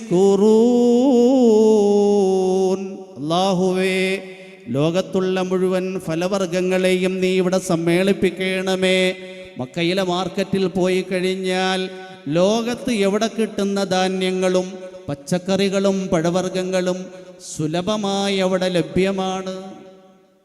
സഹസ്രാബ്ദങ്ങൾക്ക് മുമ്പ് ഇബ്രാഹിം നബി അലൈഹിസ്സലാം ചെയ്ത സമർപ്പണത്തിൻ്റെയും ത്യാഗത്തിൻ്റെയും ശേഷമുള്ള ദുആയാണ് ഇന്ന് നാം അനുഭവിക്കുന്നത്. അപ്പം അതുകൊണ്ട് വിശുദ്ധ കഅബ നമ്മൾ കാണുമ്പോൾ നമ്മുടെ ഹൃദയം വികാരപുളകിതമാകണം, നയനങ്ങളിൽ നിന്ന് കണ്ണുനീർത്തുള്ളി ധാരധാരയായി ഒഴുകണം. എന്നിട്ട് അവിടെ നിന്നുകൊണ്ട് നമ്മളൊരു പ്രഖ്യാപനം നടത്തണം, അല്ലാഹുമ്മ സിദ് ഹാദൽ ബൈത തശ്രീഫൻ വതക്രീമൻ വതഅലീമാ വസിദ് മൻ അല്ലമഹു വശറഫഹു മിമ്മൻ ഹജ്ജഹു അവ ഇഅ്തമറഹു തഅലീമൻ വതശ്രീഫൻ വമഹാബതൻ വഅംന. അല്ലാഹുവേ, അനുഗ്രഹീതമായി വിശുദ്ധ കഅബയ്ക്ക് നീ മഹത്വം വർദ്ധിപ്പിക്കണം, സ്ഥാനം വർദ്ധിപ്പിക്കണം, ഗാംഭീര്യം വർദ്ധിപ്പിക്കണം. ഈ വിശുദ്ധ കഅബയെ ഹജ്ജ് കൊണ്ടും ഉംറ കൊണ്ടും ധന്യമാക്കുന്നവർക്കും ആദരവും ബഹുമാനവും ഗാംഭീര്യവും നിർഭയത്വവും വർദ്ധിപ്പിക്കണമേ. ദുആ ഇരക്കണം. അത് കഴിഞ്ഞിട്ട് അവിടെ നിന്ന് നമ്മൾ എന്ത് ദുആ ചെയ്താലും പടച്ചോൻ സ്വീകരിക്കും. നല്ലതുപോലെ ദുആ ഇരക്കണം. അത് കഴിഞ്ഞിട്ട് നേരെ നമ്മൾ മത്താഫിലേക്ക് ഇറങ്ങണം. മത്താഫ് എന്ന് പറഞ്ഞു കഴിഞ്ഞാൽ തവാഫ് ചെയ്യുന്ന സ്ഥലം എന്നാണ്. അവിടെ ആ കഅബ ഉള്ള സ്ഥലത്തുമുണ്ട്. അത് കഴിഞ്ഞിട്ട് 1-ാം നില, 2-ാം നില, അങ്ങനെയൊക്കെ ഉണ്ട്. നമ്മൾ താഴത്തെ നിലയിൽ തന്നെ പരമാവധി എന്ത് ചെയ്യുക? ആദ്യത്തെ തവാഫ് ചെയ്യുക. എന്തെങ്കിലും കാരണങ്ങളുണ്ട്, രോഗികളാണ്, അവരെ വീൽ ചെയറിൽ കൊണ്ടുപോകണമെങ്കിൽ അതിനുള്ള പ്രത്യേകമായ സെക്ഷനുണ്ട്. ഈ മത്താഫിൽ ഇറങ്ങിയതിന് ശേഷം നമ്മൾ ഉംറയുടെ 2ാമത്തെ അമലായ തവാഫിലേക്ക് പ്രവേശിക്കാൻ വേണ്ടി പോവുകയാണ്. തവാഫ് എന്ന് പറഞ്ഞു കഴിഞ്ഞാൽ ഹജ്ജിൻ്റെയും ഉംറയുടെയും തവാഫുണ്ട്. ഓരോ തവാഫേ ഉള്ളൂ. പിന്നെ നമ്മൾ അവിടെ കഴിഞ്ഞുകൂടുമ്പോൾ കൂടുതൽ ചെയ്യേണ്ടുന്ന അമല് തവാഫാണ്. റസൂലുള്ളാഹി സ്വല്ലല്ലാഹു അലൈഹി വസല്ലം തങ്ങൾ പറയുകയുണ്ടായി, ആരെങ്കിലും 70 തവാഫ് പൂർത്തിയാക്കിയാൽ അല്ലാഹു സുബ്ഹാനഹു വ തആല ഒരു മനുഷ്യൻ ദുനിയാവിലേക്ക് പിറന്നു വീഴുന്ന ദിവസം പാപങ്ങളിൽ നിന്ന് ഏതുപോലെ പരിശുദ്ധനാണോ അതുപോലെ അള്ളാഹു അവനെ പരിശുദ്ധനാക്കും. ഞങ്ങളുടെ കൂട്ടത്തിൽ കാലൊന്നും വയ്യാത്ത ഒരാളുണ്ടായി. 70 തവാഫ് അദ്ദേഹം പൂർത്തിയാക്കി. അവിടെ ചെന്ന് കഴിഞ്ഞാൽ അള്ളാഹു അങ്ങ് ആരോഗ്യം നൽകലാണ്. അതുകൊണ്ട് മത്താഫിൽ ഇറങ്ങിയിട്ട് തവാഫ് ചെയ്യണം. തവാഫിൻ്റെ രൂപം പറയുകയാണ്. അപ്പോൾ തവാഫ് ചെയ്യുന്നതിന് മുമ്പ് നമ്മൾ കഴിയുമെങ്കിൽ തവാഫിൻ്റെ 2 റക്അത്ത് സുന്നത്ത് നമസ്കരിക്കൽ സുന്നത്താണ്. അത് കഴിഞ്ഞിട്ട് നമ്മൾ ഹജറുൽ അസ്വദ് എന്ന് പറയും. വിശുദ്ധ കഅബയുടെ ആദ്യത്തെ മൂലയാണ്. ആ ഹജറുൽ അസ്വദിനെ വലതുഭാഗത്താക്കിക്കൊണ്ട് നിൽക്കണം. അപ്പം എന്നാ ഈ ഇരിക്കുന്ന ടേബിൾ ഇതേ നോക്ക്, ഇത് ഹജറുൽ അസ്വദാണ് എന്ന് സങ്കല്പിച്ച്, ഇത് കഅബ എന്ന് സങ്കല്പിച്ചു കഴിഞ്ഞാൽ അതിൻ്റെ ആദ്യത്തെ മൂലയിൽ, ഈ കാണുന്ന മൂലയിലായിരിക്കും ആ ഹജറുൽ അസ്വദ് ഉണ്ടാകുന്നത്. ഹജറുൽ അസ്വദ് എന്ന് പറഞ്ഞു കഴിഞ്ഞാൽ ഒരു കല്ലാണ്. റസൂലുള്ളാഹി സ്വല്ലല്ലാഹു അലൈഹി വസല്ലം നിങ്ങൾ പറഞ്ഞു, ഇന്നൽ ഹജറൽ അസ്വദ നസലത്ത് മിനൽ ജന്നതി വഹിയ ബയാദും മിനൽ ലബനി വസവ്വദതുഹു ഖതായ ബനി ആദം. നിങ്ങൾ പറഞ്ഞതാണ്. ഇപ്പം കറുത്ത കല്ല് എന്നാ പറയുന്നത്, യഥാർത്ഥത്തിൽ ഈ കല്ല് സ്വർഗത്തിൽ നിന്ന് ഇറക്കപ്പെട്ട ഒരു കല്ലാണ്. ഇത് പാലിനേക്കാൾ വെളുത്ത നിറത്തിലുള്ള കല്ലായിരുന്നു. പക്ഷേ മനുഷ്യൻ്റെ പാപങ്ങൾ അതിനെ കറുത്ത് കരുവാളിപ്പിച്ചു കളഞ്ഞു. അത് നബി അലൈഹിസ്സലാം മുതലേ കഅബ ഉണ്ട്. നൂഹ് നബി അലൈഹിസ്സലാമിൻ്റെ കാലത്ത് പിന്നെ കഅബ ഉയർത്തപ്പെട്ടു. പിന്നെ ഇബ്രാഹിം നബി അലൈഹിസ്സലാം പുനർനിർമ്മിച്ചു. അതുമുതൽ 5000 വർഷത്തിലേറെയായി ഈ ഹജറുൽ അസ്വദിനെ ജനങ്ങൾ എന്ത് ചെയ്യുക? ചുംബിക്കുക. ഈ ഹജറുൽ അസ്വദിനെ വലതുഭാഗത്താക്കുക. എന്നിട്ട് നമ്മൾ തവാഫിൻ്റെ നിയ്യത്ത് ചെയ്യുക. നവൈതു തവാഫൽ ഉംറതി ലില്ലാഹി തആല ഫതഖബ്ബൽഹു മിന്നി വയസ്സിർഹു ലി. അല്ലാഹുവേ, ഞാൻ ഉംറയുടെ തവാഫ് നിർവഹിക്കുകയാണ്, നീ അത് സ്വീകരിക്കണം, നീ എളുപ്പമാക്കി തരണം. ഇത് പറഞ്ഞിട്ട് നേരെ നമ്മൾ എന്ത് ചെയ്യണം? ഹജറുൽ അസ്വദിൻ്റെ മുന്നിൽ വരണം. ഹജറുൽ അസ്വദ് നമ്മുടെ വലതു ഭാഗത്താക്കിയത്. ഇനി ഹജറുൽ അസ്വദിന് ഡയറക്റ്റ് വന്നിട്ട് നമ്മൾ അതിനെ എന്ത് ചെയ്യണം? ചുംബിക്കണം. ഇനി ചുംബിക്കാൻ പറ്റുന്നില്ല എങ്കിൽ കൈ കൊണ്ട് എന്ത് ചെയ്യണം? പിടിക്കുകയും ചെയ്യണം. ഇനി അതിനും പറ്റുന്നില്ല എങ്കിൽ കൈ കൊണ്ട് ഹജറുൽ അസ്വദിൻ്റെ ഭാഗത്തേക്ക് ഇങ്ങനെ സൂചന നൽകുക. എന്നിട്ട് ഒരു ദുആ പറയൽ സുന്നത്താണ്. എല്ലാ ദുആയും എല്ലാവരെ കൊണ്ടും പറയാനും പഠിക്കാനൊന്നും പറ്റിക്കൊള്ളണമെന്നില്ല. ഈ കൂട്ടുകാർ പറയുന്നു എങ്കിൽ കുറച്ച് ഉറക്കെ പറഞ്ഞാൽ കൂട്ടത്തിലുള്ളവരും പറയും. അല്ലാഹുമ്മ ഈമാനം ബിക വതസ്ദീഖൻ ബികിതാബിക വവഫാഅൻ ബിഅഹദിക വത്തിബാഅൻ ലിസുന്നതി നബിയിക. ഈ ദുആ പറഞ്ഞുകൊണ്ട് ഹജറുൽ അസ്വദിനെ ചുംബിക്കണം. ഇനി ചുംബിക്കാൻ പറ്റാത്ത ആൾക്കാരാണ് എങ്കിൽ, ചുംബിക്കുക എന്ന് പറഞ്ഞു കഴിഞ്ഞാൽ ഇപ്പോൾ ഹജ്ജിൻ്റെ സന്ദർഭങ്ങളിൽ ധാരാളം ജനലക്ഷങ്ങളുണ്ടാവും. ഈ തിക്കിൻ്റെയും തിരക്കിൻ്റെയും ഇടയിൽ ചിലപ്പോൾ നമുക്ക് ചുംബിക്കാൻ പറ്റിക്കൊള്ളുന്നില്ല. എന്താണ് എങ്കിലും എത്ര മത്താഫിൽ ദൂരെ നിന്ന് കഴിഞ്ഞാലും ആ ഹജറുൽ അസ്വദിൻ്റെ ഭാഗത്ത് ഒരു പച്ച ട്യൂബ് കാണാൻ പറ്റും. അതൊരു അടയാളമാണ്. എന്ത് ചെയ്യുക? നമ്മൾ ആ ഭാഗത്തേക്ക് കൈകൊണ്ട് സൂചന നൽകി ഈ ദുആ പറഞ്ഞിട്ട് കൈയിനെ ചുംബിക്കുക. എന്നിട്ട് എന്ത് ചെയ്യണം? അവിടെ നിന്ന് തന്നെ നമ്മൾ ഹജറുൽ അസ്വദിനെയും കഅബയെയും നമ്മുടെ ഇടതുഭാഗത്താക്കണം. എന്നിട്ട് എന്ത് ചെയ്യണം? നടന്ന് നീങ്ങണം. എപ്പോഴും നമ്മൾ ശ്രദ്ധിക്കേണ്ടുന്ന കാര്യം, കഅബ നമ്മുടെ ഇടതുഭാഗത്തായിരിക്കണം. എന്നിട്ട് ഹജറുൽ അസ്വദിൻ്റെ ഭാഗത്ത് നിന്ന് നടന്ന് കുറച്ച് കഴിയുമ്പോൾ കഅബയുടെ വാതിലെത്തും. കഅബയുടെ വാതിൽ, ആ വാതിലിനും കുറേ പ്രത്യേകതയുണ്ട്. ഈ കഅബയിൽ കുറേ സ്ഥലങ്ങൾ ദുആ സ്വീകരിക്കപ്പെടുന്ന സ്ഥലമുണ്ട്. ഒന്ന് ഹജറുൽ അസ്വദിൻ്റെ സ്ഥലം, 2 കഅബയുടെ വാതിലിലുള്ള സ്ഥലം, മൂന്നാമതായി കഅബയുടെ 2ാമത്തെ മൂലയിൽ നിന്ന് 3ാമത്തെ മൂല വരെ. അതിന് ഹിജ്റ ഇസ്മായിൽ എന്നാ പറയുന്നത്. അതായത് പകുതി കെട്ടിപ്പൊക്കി നിർത്തിയിരിക്കുന്ന ഒരു മതിലുള്ള ഭാഗം. ഈ സ്ഥലത്തെല്ലാം ദുആ സ്വീകരിക്കപ്പെടും.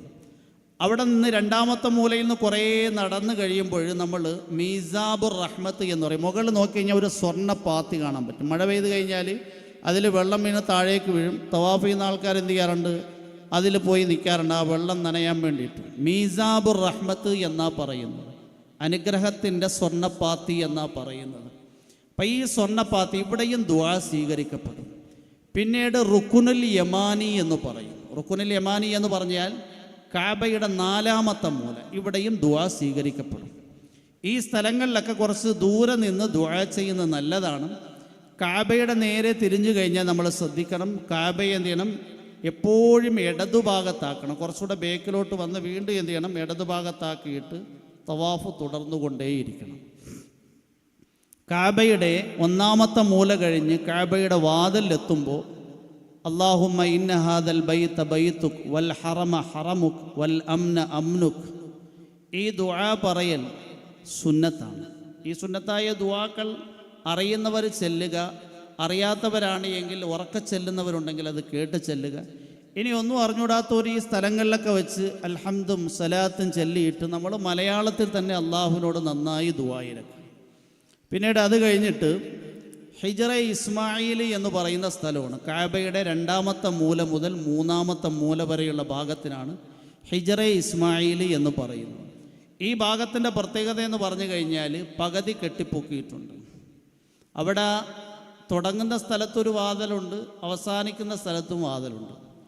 ആ വാതിൽ ചിലപ്പോൾ തുറന്നിടും. ഈ ഹജ്ജിൻ്റെ സീസണുകളിലൊന്നും തുറന്നകത്തേക്ക് കടക്കാൻ സമ്മതിക്കില്ല. ഇത് തുറന്നിട്ടിട്ടുണ്ടെങ്കിൽ നമുക്ക് എന്ത് ചെയ്യാം, അകത്ത് കയറി 2 റക്അത്ത് നിസ്കരിക്കാൻ കുഴപ്പമൊന്നുമില്ല. പക്ഷേ നിസ്കരിച്ച് കഴിഞ്ഞാലും വെളിയിൽ ഇറങ്ങുമ്പോൾ നമ്മൾ കുറച്ച് എന്ത് ചെയ്യണം, ബേക്കിലോട്ട് വന്ന് കഅബയെ വീണ്ടും ഇടതുഭാഗത്താക്കിയിട്ട് തവാഫ് തുടരണം. കാരണം തവാഫിൻ്റെ നിബന്ധനകളിൽ പെട്ടതാണ് കഅബ ഇടതുഭാഗത്തായിരിക്കണം. നമ്മുടെ അവയവങ്ങൾ കഅബയുടെ പുറത്തായിരിക്കണം. കഅബയുടെ ഉള്ളിൽ കയറി കഴിഞ്ഞാൽ കുഴപ്പമൊന്നുമില്ല. പക്ഷേ നമ്മൾ ഇറങ്ങിയിട്ട് എന്ത് ചെയ്യണം, വീണ്ടും കുറച്ചുകൂടെ ബേക്കിലോട്ട് മാറി കഅബ ഇടതുഭാഗത്താക്കിയിട്ട് തവാഫ് എന്ത് ചെയ്യണം, പൂർത്തിയാക്കണം. അപ്പോൾ ഇതൊന്നും നമ്മൾ ആദ്യ സന്ദർഭങ്ങളിൽ ഈ ഉംറയുടെ ഹജ്ജിൻ്റെ തവാഫുകളിൽ തവാഫ് പൂർത്തിയാക്കുക എന്നതാണ് അഭികാമ്യം. പിന്നീട് സുന്നത്തായ തവാഫിൻ്റെ സന്ദർഭത്തിൽ നമുക്ക് ഇങ്ങനെയുള്ള അവസരങ്ങൾ വരും. തിരക്കൊഴിയുന്ന സന്ദർഭത്തിൽ ഹജറുൽ അസ്വദ് പോയി ചുംബിക്കാം. തിരക്കൊഴിയുന്ന സന്ദർഭത്തിൽ ഈ പറഞ്ഞതുപോലെ ഹിജറ ഇസ്മായിലിൻ്റെ അവിടെയുള്ള വാതിലിലൂടെ നമുക്ക് എന്ത് ചെയ്യാൻ പറ്റും, ഉള്ളിൽ കടക്കാൻ പറ്റും. അത് കഅബയുടെ ഉള്ളിൽ എന്ന അഭിപ്രായമുള്ളവരുണ്ട്. അവിടെ കഅബയുടെ ഉള്ളിൽ നമസ്കരിച്ചതിൻ്റെ ഹുക്കുമാണ് അതിൻ്റെ ഉള്ളിൽ നിസ്കരിക്കുന്നത് എന്നൊക്കെ വന്നിട്ടുണ്ട്. എന്താണ് എങ്കിലും അത് സുന്നത്തായ തവാഫിൻ്റെ സന്ദർഭങ്ങളിൽ ചെയ്യലാണ് നല്ലത്.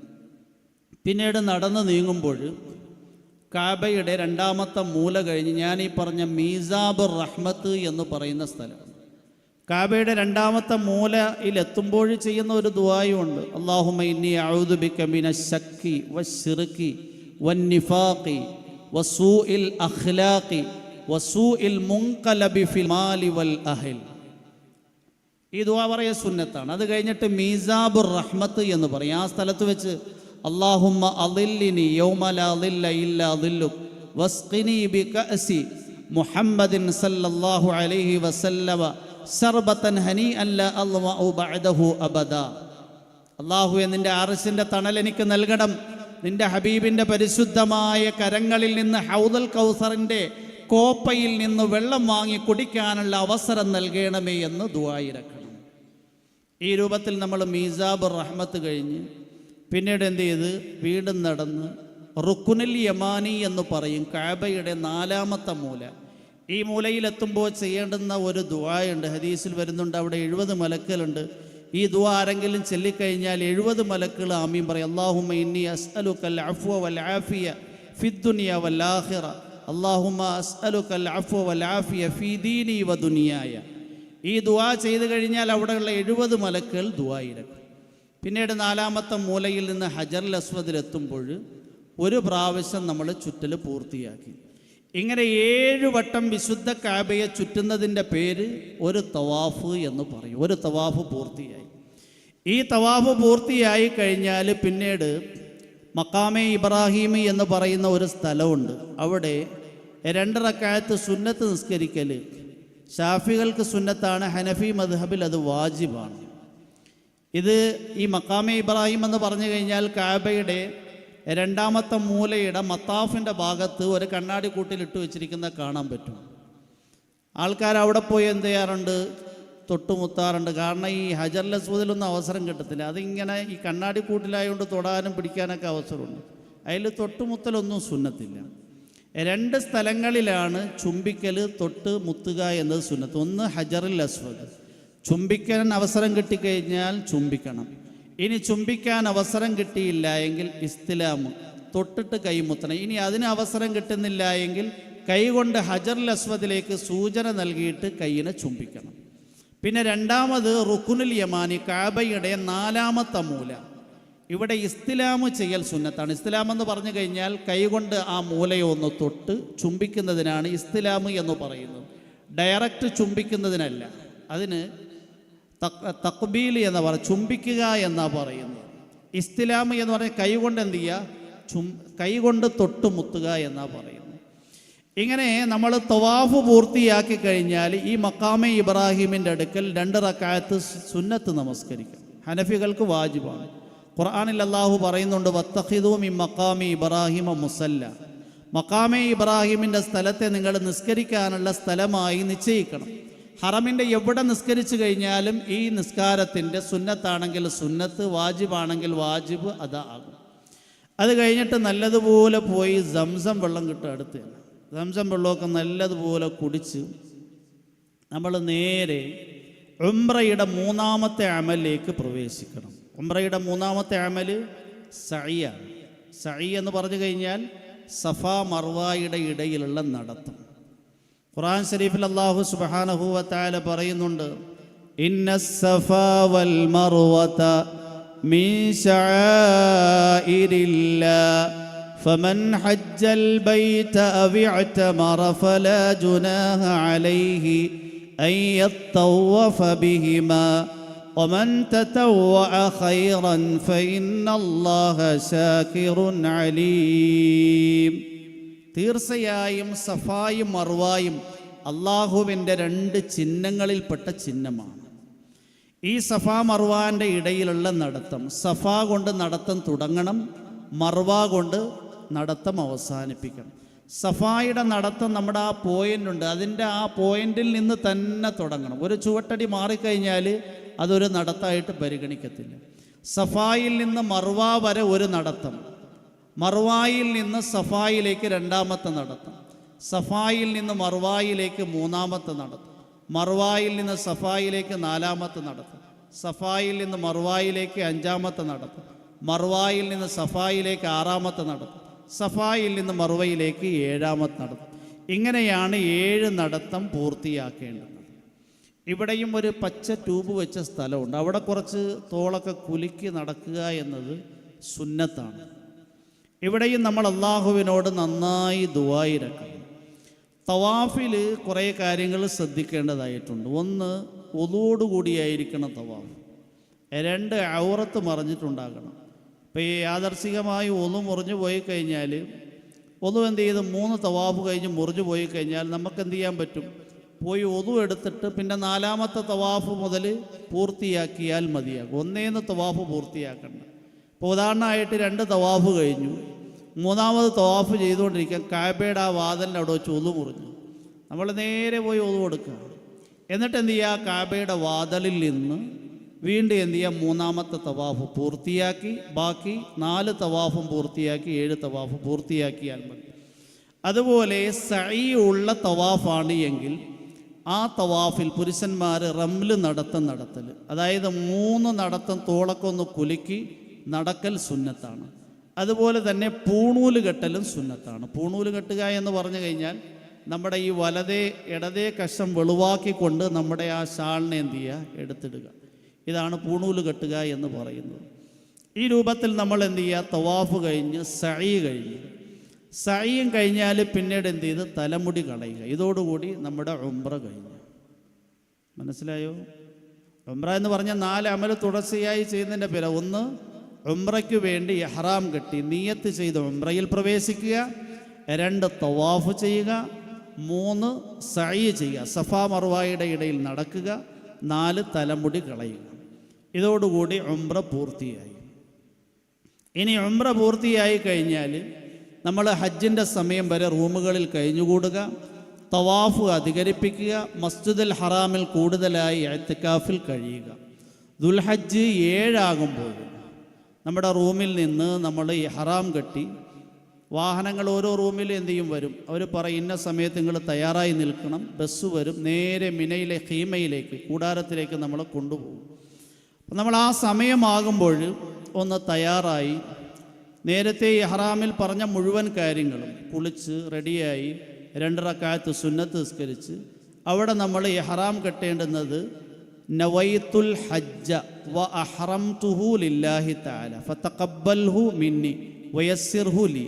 അത് കഴിഞ്ഞിട്ട് നേരത്തെ പറഞ്ഞതുപോലെ തന്നെ തൽബിയത്ത് ഒന്ന് ചൊല്ലി എല്ലാവരും. തൽബിയത്ത് ലബ്ബൈക അല്ലാഹുമ്മ ലബ്ബൈക ലബ്ബൈക ലാ ശരീക ലക ലബ്ബൈക ഇന്നൽ ഹംദ വൻ നിഅമത ലക വൽ മുൽക് ലാ ശരീക ലക്. ഈ തൽബിയത്ത് ചൊല്ലുക, പിന്നെ സലാത്ത് ചൊല്ലുക. അത് കഴിഞ്ഞിട്ട് അല്ലാഹുമ്മ ഇന്നി അസ്അലുക റിളാക വൽ ജന്ന വഅഊദു ബിക മിൻ സുഖ്തിക വന്നാർ. ഈ ദുആ പറഞ്ഞ് നല്ല രീതിയിൽ ദുആ ചെയ്യുക. അത് കഴിഞ്ഞിട്ട് നമ്മുടെ നമ്പറിലുള്ള ബസ്സിൽ പോവുക. ബസ്സിൽ ചെന്നിട്ട് എന്ത് ചെയ്യും? നമ്മൾക്ക് ഏത് ഖീമ കൂടാരത്തിലാണോ താമസിക്കേണ്ടത് ആ കൂടാരം നിശ്ചയിച്ച് നൽകും. ആ കൂടാരത്തിൽ നമ്മൾ എന്ത് ചെയ്യുക? കുറഞ്ഞ സാധനങ്ങളുമായി പോയി നമ്മുടെ സാധനങ്ങൾ എന്ത് ചെയ്യുക? അവിടെ വയ്ക്കുക. ഇനി നമ്മൾ ദുൽഹജ്ജ് 8, ദുൽഹജ്ജ് 9, ദുൽഹജ്ജ് 10, 11, 12, 13, 5 അല്ലെങ്കിൽ 6 ദിവസം നമ്മൾ ഹജ്ജിൻ്റെ അമലുകളിൽ തന്നെയായിരിക്കും. നമ്മുടെ പ്രൈവറ്റായി നമ്മൾ താമസിച്ചിരുന്ന റൂമിലല്ല വരുന്നത്. അതുകൊണ്ട് ഈ 5 ദിവസം എന്ന് പറഞ്ഞു കഴിഞ്ഞാൽ അതിൽ അറഫായിലും മുസ്ദലിഫയിലും നമ്മൾ നമ്മുടെ സാധനങ്ങൾ കയ്യിൽ ചുമക്കേണ്ടി വരും. അതുകൊണ്ട് ഖഫീഫായ സാധനങ്ങൾ കൊണ്ടുപോകുന്നതാണ് നല്ലത്. നമ്മുടെ മരുന്നെടുക്കാൻ മറന്നു പോകരുത്. വിശപ്പ് വന്നു കഴിഞ്ഞാൽ, ഷുഗറും മറ്റുള്ള ആൾക്കാരാണെങ്കിൽ ഷുഗർ കുറഞ്ഞു കഴിഞ്ഞാൽ അതിന് പരിഹാരമായി മധുരമുള്ള എന്തെങ്കിലും സാധനങ്ങൾ കയ്യിൽ കരുതിയിരിക്കണം. ഖഫീഫായ ഏതെങ്കിലും ഫ്രൂട്ട്സോ അല്ലെങ്കിൽ നമ്മൾ ഇവിടെ നിന്ന് കൊണ്ടുപോകുന്ന ഔലോസ് പൊടിയോ ആലങ്ങയോ അങ്ങനെ എന്തെങ്കിലുമൊക്കെ ഒന്ന് കരുതി ഒരു ജോഡി വസ്ത്രമോ 2 ജോഡി വസ്ത്രമോ ഒക്കെ എടുക്കുന്നത് നല്ലതാണ്. ഈ ഇഹ്റാമിന് പുരുഷന്മാരാണെങ്കിലും അവർ ഇഹ്റാമിൻ്റെ ഒരു ജോഡി വസ്ത്രം കൂടി കയ്യിൽ കരുതുന്നത് നല്ലതാണ്. കാരണം ഒരു ജോഡി നജീസായി കഴിഞ്ഞാൽ അവർക്ക് ഇഹ്റാമിൻ്റെ വസ്ത്രമേ ധരിക്കാൻ പറ്റൂ. അപ്പോൾ എന്ത് ചെയ്ത് അതൊന്ന് മാറ്റിയിട്ട് എന്ത് ചെയ്യാൻ പറ്റും? നമ്മൾ കൊണ്ടുപോയ വസ്ത്രം ഇടാൻ പറ്റും. അതൊന്ന് വെള്ളത്തിൽ നനച്ച് ഉണക്കാനുള്ള അവസരം കിട്ടും. അതുകൊണ്ട് ഒരു ജോഡി ഇഹ്റാമിൻ്റെ വസ്ത്രവും കൂട്ടത്തിൽ കരുതുന്നത് നല്ലത്. സ്ത്രീകളാണെങ്കിൽ അവർ സാധാരണ ധരിക്കുന്ന വസ്ത്രം തന്നെയാണ് ധരിക്കുന്നത്. 1-2 ജോഡി വസ്ത്രം അവരും എന്ത് ചെയ്തേക്കുക? കരുക്കുക. അങ്ങനെ അവർക്ക് കയ്യിൽ ചുമക്കാൻ പറ്റുന്ന ഒരു ബാഗ് അതുമായി നേരെ മിനയിൽ വരിക. മിനയിൽ വന്നിട്ട് എന്ത് ചെയ്യുക? കഴിഞ്ഞുകൂടുക. സാധാരണയായി ദുൽഹജ്ജ് 7 കഴിയുമ്പോൾ തന്നെ അവർ മിനയിൽ വന്ന് നമ്മളെ കൂട്ടിക്കൊണ്ട് പോകും. യഥാർത്ഥത്തിൽ ദുൽഹജ്ജ് 8-നാണ് മിനായിൽ ളുഹർ, അസർ, അതുപോലെ മഗ്രിബ്, ഇശാ എല്ലാം നമസ്കരിക്കൽ സുന്നത്തായിട്ടുള്ളത്. മിനായി ദുൽഹജ്ജ് 8-ൻ്റെ രാത്രി കഴിഞ്ഞുകൂടി സുബഹി കഴിഞ്ഞിട്ടാണ് പുറപ്പെടൽ സുന്നത്ത്. എന്നാൽ ഇത്രയും വലിയ ജനലക്ഷങ്ങൾ ഒരുമിച്ച് കൂടുന്നത് കൊണ്ട് ഈ ഓരോ ഖീമകളിലും കൂടാരങ്ങളിലും താമസിക്കുന്നവരോട് അവർ തയ്യാറായി നിൽക്കാൻ പറയും. ഇശ കഴിയുമ്പോൾ ചില ബസ്സുകളാണെങ്കിൽ 12 മണി അല്ലെങ്കിൽ 1 മണി 2 മണി ഓരോരുത്തരെയും അവർ ക്രമീകരിച്ചിരിക്കുന്നത് 5000 പേർക്ക് ഒരു നമ്പറുള്ള കൊടി ഇങ്ങനെയാണ് ക്രമീകരിച്ചിരിക്കുന്നത്. ഈ ക്രമമൊക്കെ അറഫ കഴിഞ്ഞ് മുസ്ദലിഫയിലേക്ക് വരുമ്പോൾ എന്ത് ചെയ്യും? തെറ്റിപ്പോവും. കാരണം ഈ കൊടിക്ക് വേണ്ടി നിശ്ചയിച്ചിരിക്കുന്നത് അവിടെ വന്ന് ഖിദ്മത്തിന് വേണ്ടി സ്വന്തം തയ്യാറാകുന്ന കുറേ യുവാക്കളായ കുട്ടികളുടെ കരങ്ങളിലാണ്. അവർ ഈ ദുൽഹജ്ജ് 10 പെരുന്നാൾ ആഘോഷിക്കാൻ വേണ്ടി ഇതൊക്കെ എന്ത് ചെയ്യും? വഴിയിലാക്കിയിട്ട് അവരവരുടെ പാട്ടിന് പോകും. അപ്പോൾ അതുകൊണ്ട് എന്ത് ചെയ്യേണ്ടി വരും? നമ്മൾ കുറേ കാര്യങ്ങൾ സ്വന്തമായി ചെയ്യേണ്ടി വരും. എന്താണെങ്കിലും മിനായിൽ നിന്ന് കൊണ്ടുപോകുമ്പോഴൊക്കെ ഈ കൊടി കൃത്യമായിട്ടുണ്ടാകും. നമ്മൾ ഇറങ്ങി അവിടെ ഈ മെട്രോ റെയിൽവേ സ്റ്റേഷനുണ്ട്. ആരും നടന്നൊന്നും പോകാൻ നിൽക്കരുത്. ആൾക്കാർ പലതും പറഞ്ഞു തരും. നമ്മളിപ്പം നടന്നു പോയി കഴിഞ്ഞാൽ ഈ തിക്കും തിരക്കൊന്നും ഇല്ലാതെ ഇപ്പം അങ്ങ് അറഫയിലെത്തും. ഈ കഴിഞ്ഞ വർഷം എത്രയോ പേർക്ക് അറഫയിലെ നൃത്തം കിട്ടിയില്ല. കാരണം എന്ത് ചെയ്തില്ല? ഈ മിനായിൽ നടന്നിട്ട് അറഫയിലെത്തിയില്ല. ഇങ്ങനെ അവിടെ ഇവിടെയൊക്കെ തിരിഞ്ഞെന്ത് ചെയ്ത് അറഫ കിട്ടാതെ പിന്നെ അവിടെ ഇവിടെയൊക്കെ പോയിട്ട് ഹജ്ജില്ലാതെ മടങ്ങി വരേണ്ടി വരും. അതുപോലെ ഹജ്ജ് കഴിഞ്ഞ് മുസ്ദലിഫയിൽ ചില നടന്നു പോകാമെന്ന് പറയും. ചിലപ്പോൾ മുസ്ദലിഫയിൽ എത്തത്തില്ല. അതുകൊണ്ട് പരമാവധി മെട്രോ റെയിൽവേ സ്റ്റേഷനിൽ എത്തുന്നത് കുറച്ച് ദുഷ്കരമായിരിക്കും, തിരക്കും മറ്റും ഉണ്ടാവും. ട്രെയിനിൽ കയറിക്കഴിഞ്ഞാൽ വളരെ എളുപ്പമാണ്. ഒരു 5 മിനിറ്റ് കൊണ്ട് നേരെ അറഫ മൈതാനിയിൽ. ഇതിൻ്റെ ഇടയ്ക്ക് സുബഹിക്ക് ബാങ്ക് കേൾക്കുകയാണെങ്കിൽ മുസല്ലയോ മറ്റോ വിരിച്ച് നിസ്കരിക്കുന്നവരുണ്ടാകും. നമ്മുടെ കയ്യിൽ എപ്പോഴും മുസല്ല ഉണ്ടാകണം, ബാഗിലോ മറ്റോ. ഈ മുസല്ല വിരിച്ച് അവരുടെ കൂട്ടത്തിലങ്ങ് സുബഹി നിസ്കരിച്ചേക്കണം. അല്ലെങ്കിൽ സുബഹി എന്ത് ചെയ്യും? ഖളാ ആകും. ഹജ്ജിൻ്റെ പേരിൽ സുബഹി ഖളാ ആക്കൽ ഇസ്ലാമിൽ അനുവാദമുള്ള കാര്യമല്ല. അതുകൊണ്ട് അക്കാര്യം നമ്മൾ പ്രത്യേകം ശ്രദ്ധിക്കണം. മെട്രോ റെയിൽവേ സ്റ്റേഷനിൽ എത്തിക്കഴിഞ്ഞാൽ അറഫയിൽ നേരെ പോയി കഴിഞ്ഞാൽ ഈ അറഫയിൽ എത്തിക്കഴിഞ്ഞാൽ നമ്മൾ കൂടാരങ്ങൾ എന്ത് ചെയ്യണം? കണ്ടുവയ്ക്കണം. നമ്മുടെ കൂട്ടുകാർക്കും മറ്റുമൊക്കെ താമസിക്കാൻ ഉചിതമായ കൂടാരങ്ങളിൽ എത്തിക്കഴിഞ്ഞാൽ അവിടെ സാധനമൊക്കെ വെച്ച് നമ്മൾ കുറച്ചൊന്ന് വിശ്രമിക്കുന്നത് നല്ലതാണ്. വിശ്രമിച്ച് കഴിഞ്ഞ് ളുഹറിന് മുമ്പ് നമ്മളൊന്ന് അറഫായുടെ നൃത്തത്തിന് വേണ്ടിയുള്ള കുളി സുന്നത്താണ്. ആ കുളി കഴിഞ്ഞതിന് ശേഷം സൂര്യൻ മധ്യാഹ്നത്തിൽ നിന്ന് തെന്നുന്നത് പോലെ ളുഹറിൻ്റെ സമയം മുതലാണ് അറഫ തുടങ്ങുന്നത്. ളുഹർ നമസ്കരിക്കുക. അത് കഴിഞ്ഞിട്ട് നല്ലതുപോലെ അള്ളാഹുവിനോട് ദുആയിരക്കുക. യഥാർത്ഥത്തിൽ അറഫയിൽ നമ്മൾ ചെയ്യേണ്ടുന്ന അമൽ ദുആ തന്നെയാണ്. ദുആ എത്ര അധികരിപ്പിക്കാൻ പറ്റുമോ അത്രയും ദുആ ചെയ്യുക. ഇനി ദുആ ചെയ്ത് കുറച്ച് കഴിയുമ്പോൾ അലസത വരുന്നു എങ്കിൽ നമ്മൾ എന്ത് ചെയ്യുക? സൂറത്തുൽ ഇഖ്ലാസ് 100 വട്ടം ഓതുക. വീണ്ടും അശ്രദ്ധ ദുആ ചെയ്യുക. വീണ്ടും അശ്രദ്ധ വരുന്നു, 4-ാം കലിമ 100 വട്ടം ചൊല്ലുക. വീണ്ടും എന്ത് ചെയ്യുക? ദുആ ചെയ്യുക. വീണ്ടും അശ്രദ്ധ വരുന്നു എങ്കിൽ ദിക്റുകൾ ചെയ്യുക. ഇങ്ങനെ മഗ്രിബ് വരെ നമ്മൾ ദുആ ചെയ്തുകൊണ്ടേയിരിക്കണം. അറഫ കഴിഞ്ഞാൽ സാധാരണ അറഫയുടെ സമയം എന്ന് പറഞ്ഞു കഴിഞ്ഞാൽ രാത്രിയൊക്കെ അറഫയുടെ സമയമോ, പക്ഷേ അവിടെ സൂര്യൻ അസ്തമിച്ച് കഴിഞ്ഞാൽ അറഫയുടെ ഖീമയിലുള്ള മുഴുവൻ ലൈറ്റുകളും ഓഫാക്കും. ആ കൂടാരങ്ങളുടെ തൂണ് എന്ത് ചെയ്യാൻ പുഴുവാൻ വേണ്ടി തുടങ്ങും. അതുകൊണ്ട് ഒരു വശം നമുക്ക് പെട്ടെന്ന് മഗ്രിബ് അവിടെ നിസ്കരിക്കാൻ പറ്റിക്കൊള്ളുന്നില്ല. ഖീമയിൽ നിന്ന് പെട്ടെന്ന് തന്നെ സൂര്യൻ അസ്തമിക്കുന്നതോടുകൂടി നമ്മൾ പുറത്തിറങ്ങുക. ആ സമയത്താണ് ഏറ്റവും കൂടുതൽ തിരക്ക് അനുഭവപ്പെടുന്നത്. കാരണം മുഴുവൻ ഹാജിമാരും ഒരു സ്ഥലത്ത് ഒരുമിച്ച് കൂടി ആ സ്ഥലത്ത് നിന്ന് മുസ്ദലിഫയിലേക്ക് പോവുകയാണ്. ഈ സന്ദർഭത്തിൽ ചിലപ്പോൾ തെക്കുണ്ടാകും, തിരക്കുണ്ടാവും. ആ സമയത്തൊന്നും ബേജാറാകരുത്. തൽബിയത്ത് ചൊല്ലിക്കൊണ്ട് നമ്മൾ മുന്നോട്ട് പോകുക. ഇതുപോലെ തന്നെ അവിടുത്തെ മെട്രോ റെയിൽവേ സ്റ്റേഷൻ ഉണ്ടാവും. ആ റെയിൽവേ സ്റ്റേഷനിലെത്തി നമ്മൾ മഗ്രിബിൻ്റെ സമയമായെങ്കിൽ മഗ്രിബ് നമസ്കരിക്കുക. അത് കഴിഞ്ഞിട്ട് നേരെ എന്ത് ചെയ്യുക? ട്രെയിനിൽ കയറി പെട്ടെന്ന് തന്നെ മുസ്ദലിഫയിൽ ട്രെയിൻ എത്തും. നമ്മൾ എപ്പോഴും ശ്രദ്ധിക്കേണ്ടുന്ന കാര്യം, നമുക്ക് കൂടുതൽ സമയം അനുഭവപ്പെടുന്നത് യാത്രയിലല്ല. ഈ യാത്രയ്ക്കുള്ള റെയിൽവേ സ്റ്റേഷനിലേക്ക് നടക്കുമ്പോൾ ഈ മുഴുവൻ ആൾക്കാർ നടക്കുമ്പോൾ ചെറുതായിട്ട് തിക്കും തിരക്കും ഉണ്ടാവും. മുസ്ദലിഫയിൽ എത്തിക്കഴിഞ്ഞാൽ അവിടെ എന്ത് ചെയ്യുക? രാപാർക്കും. ഖുർആൻ ശരീഫിൽ അല്ലാഹു സുബ്ഹാനഹു വ തആല പറയുന്നുണ്ട്, ഫൈദാ അഫൽതും മിൻ അറഫാത്തിൻ فاذكروا الله عند المشعر الحرام واذكروه كما هداكم وإن كنتم من قبله لمن الضالين ثم أفيضوا من أفاض الناس واستغفروا الله. നിങ്ങൾ ഫൈദാ ഫൽതും മിൻ അറഫാത്തിൻ, അറഫയിൽ നിന്ന് നിങ്ങൾ മുസ്ദലിഫയിലേക്ക് പോകുമ്പോൾ ഫദ്കുറുല്ലാഹ ഇൻദൽ മശ്അരിൽ ഹറാം, മശ്അറുൽ ഹറാമിൻ്റെ അടുക്കൽ വെച്ച് അള്ളാഹുവിനെ ഓർക്കണം. ഈ മുസ്ദലിഫയിൽ എത്തിക്കഴിഞ്ഞാൽ നിങ്ങൾ ആദ്യം കാണുന്ന സ്ഥലത്ത് കയറി കിടന്നു കളയരുത്. അവിടെ എന്ത് ചെയ്യും? പെട്ടെന്ന് ആൾക്കാർ വിരിച്ചിട്ടുണ്ടാവും. നമ്മൾ കൊണ്ട് വിരിച്ചു കഴിഞ്ഞാൽ നമ്മളെ എന്ത് ചെയ്യും? ചവിട്ടിയായിരിക്കും മുഴുവൻ ആൾക്കാർ നടന്നു പോകേണ്ടി വരും. നമ്മൾ സമാധാനമായി കുറേ അങ്ങ് നടന്ന് ചെല്ലുമ്പോൾ ഒരു വിശാലമായ തുറന്ന മൈതാനിയാണ്. അറഫയിലൊക്കെ ഖീമ ഉണ്ടാവും, മുസ്ദലിഫയിൽ ഖീമയില്ല. ഇപ്പോഴങ്ങനെ ചെറുതായിട്ടുള്ള സജ്ജീകരിച്ചെങ്കിലേ ഉള്ളൂ. അപ്പോൾ തുറന്ന മൈതാനി കിട്ടും. അവിടെ പോയി നമ്മുടെ സാധനമൊക്കെ വെച്ച് നല്ലതുപോലെ ഇശായൊക്കെ നിസ്കരിച്ച് അള്ളാഹുവിനോട് ദുആയിരുന്ന് അല്പസമയം നമ്മളെ കയ്യിൽ ഭക്ഷണം ഉണ്ടെങ്കിൽ ഭക്ഷണമൊക്കെ കഴിച്ച് ദിക്ർ ദുആയിൽ കഴിഞ്ഞുകൂടാം. വിശ്രമിക്കേണ്ട ആവശ്യം വരുന്നെങ്കിൽ ചെറുതായിട്ടൊന്ന് വിശ്രമിക്കാം. അത് കഴിഞ്ഞിട്ട് ജംറകളിൽ എറിയേണ്ടുന്ന കല്ലുണ്ട്. ഒരു 70 കല്ല് വേണ്ടി വരും. 70 80 കല്ല് എന്ത് ചെയ്യണം? ചെറിയ കല്ലെടുത്താൽ മതി. നമുക്കുള്ള സഞ്ചി ഉണ്ടാവും. ആ സഞ്ചിയിൽ അവിടെ നിന്ന് ആ കല്ലെടുക്കേണ്ടത്.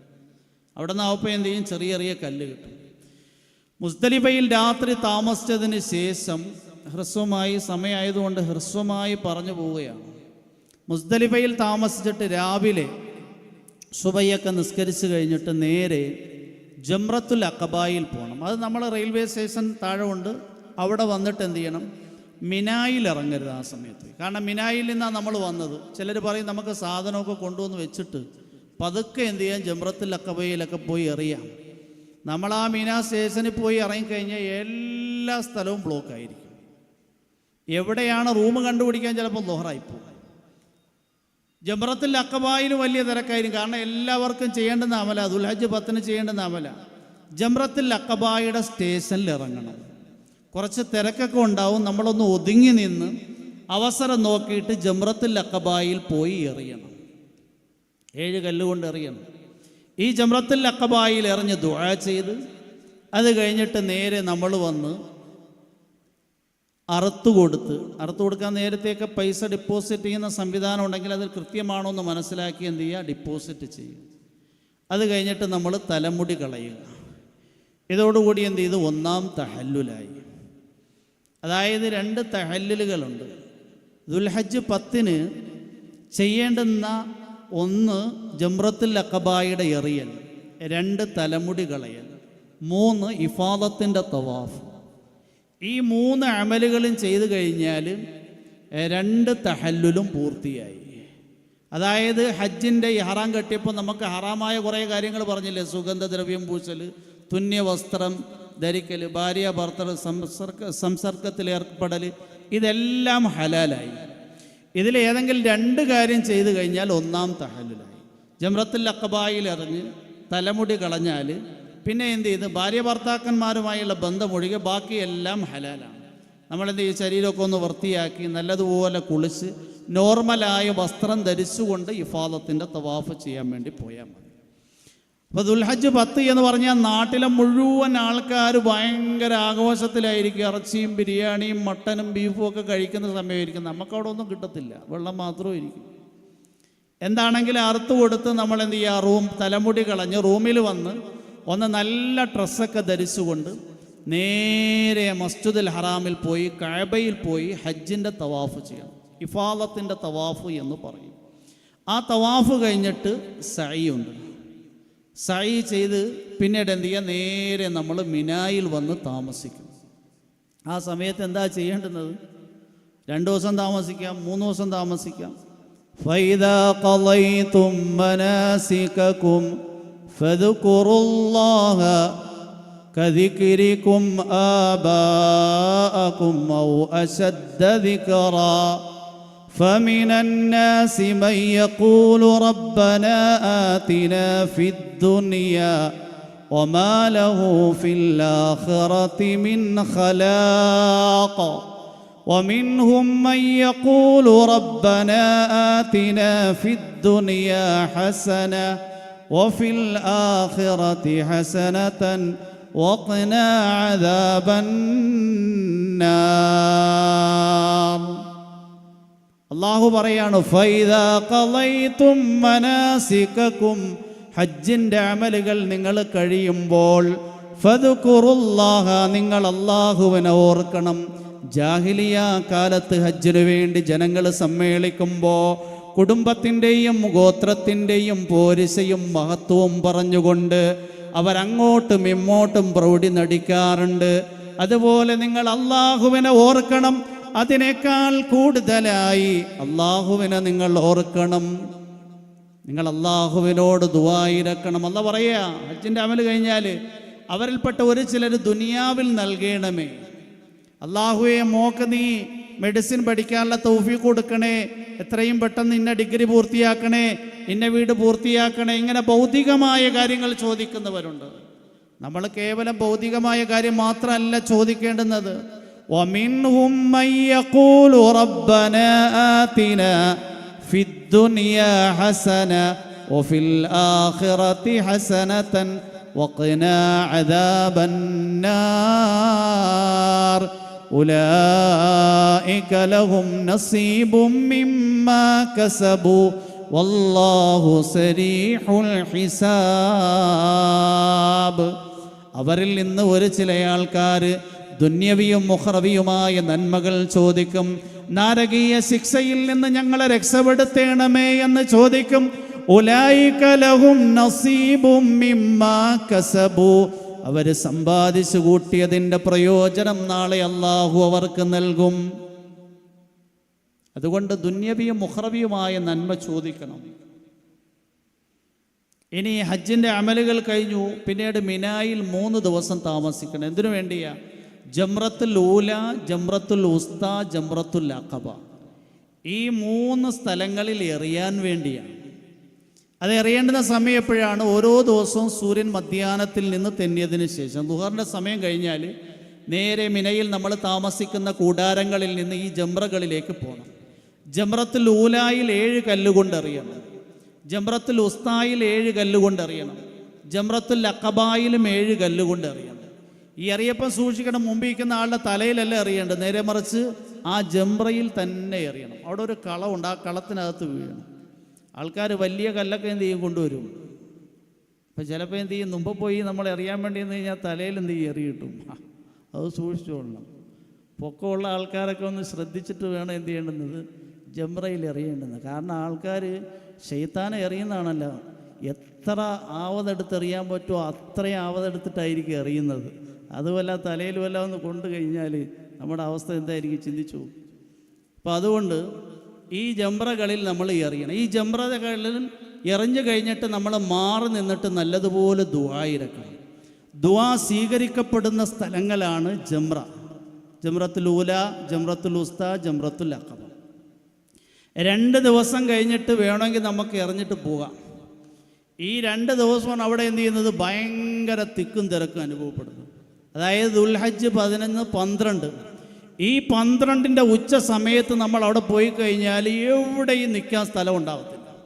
കാരണം ആൾക്കാരുടെ ധാരണ എന്ന് പറഞ്ഞു കഴിഞ്ഞാൽ സൂര്യൻ മധ്യാഹ്നത്തിൽ നിന്ന് തെന്നിക്കഴിഞ്ഞ് എറിഞ്ഞു കഴിഞ്ഞ് പോയെങ്കിലേ നമ്മളെന്ത് ചെയ്യും, ഇതിൻ്റെ ബോർഡർ കഴിയുള്ളെന്നാണ്. ഈ മിനായുടെ ബോർഡർ എന്ന് പറഞ്ഞു കഴിഞ്ഞാൽ അസർ കഴിഞ്ഞിട്ട് നമ്മൾ എറിഞ്ഞിട്ട് പോയാലും നമ്മുടെ റൂമിൽ എന്ത് ചെയ്യാൻ പറ്റും, സൂര്യൻ അസ്തമിക്കുന്നതിന് മുമ്പ് എത്താൻ പറ്റും. അതുകൊണ്ട് ആ ദിവസം വെറുതെ അനാവശ്യമായിട്ട് തിക്കും തിരക്കും ഉണ്ടാക്കി വെറുതെ ആൾക്കാരുടെ എറിയൊക്കെ ആ ദിവസവും കിട്ടുന്നത്. കാരണം മുഴുവൻ സ്ഥലങ്ങളിലും നിറഞ്ഞിട്ടുണ്ടാവും.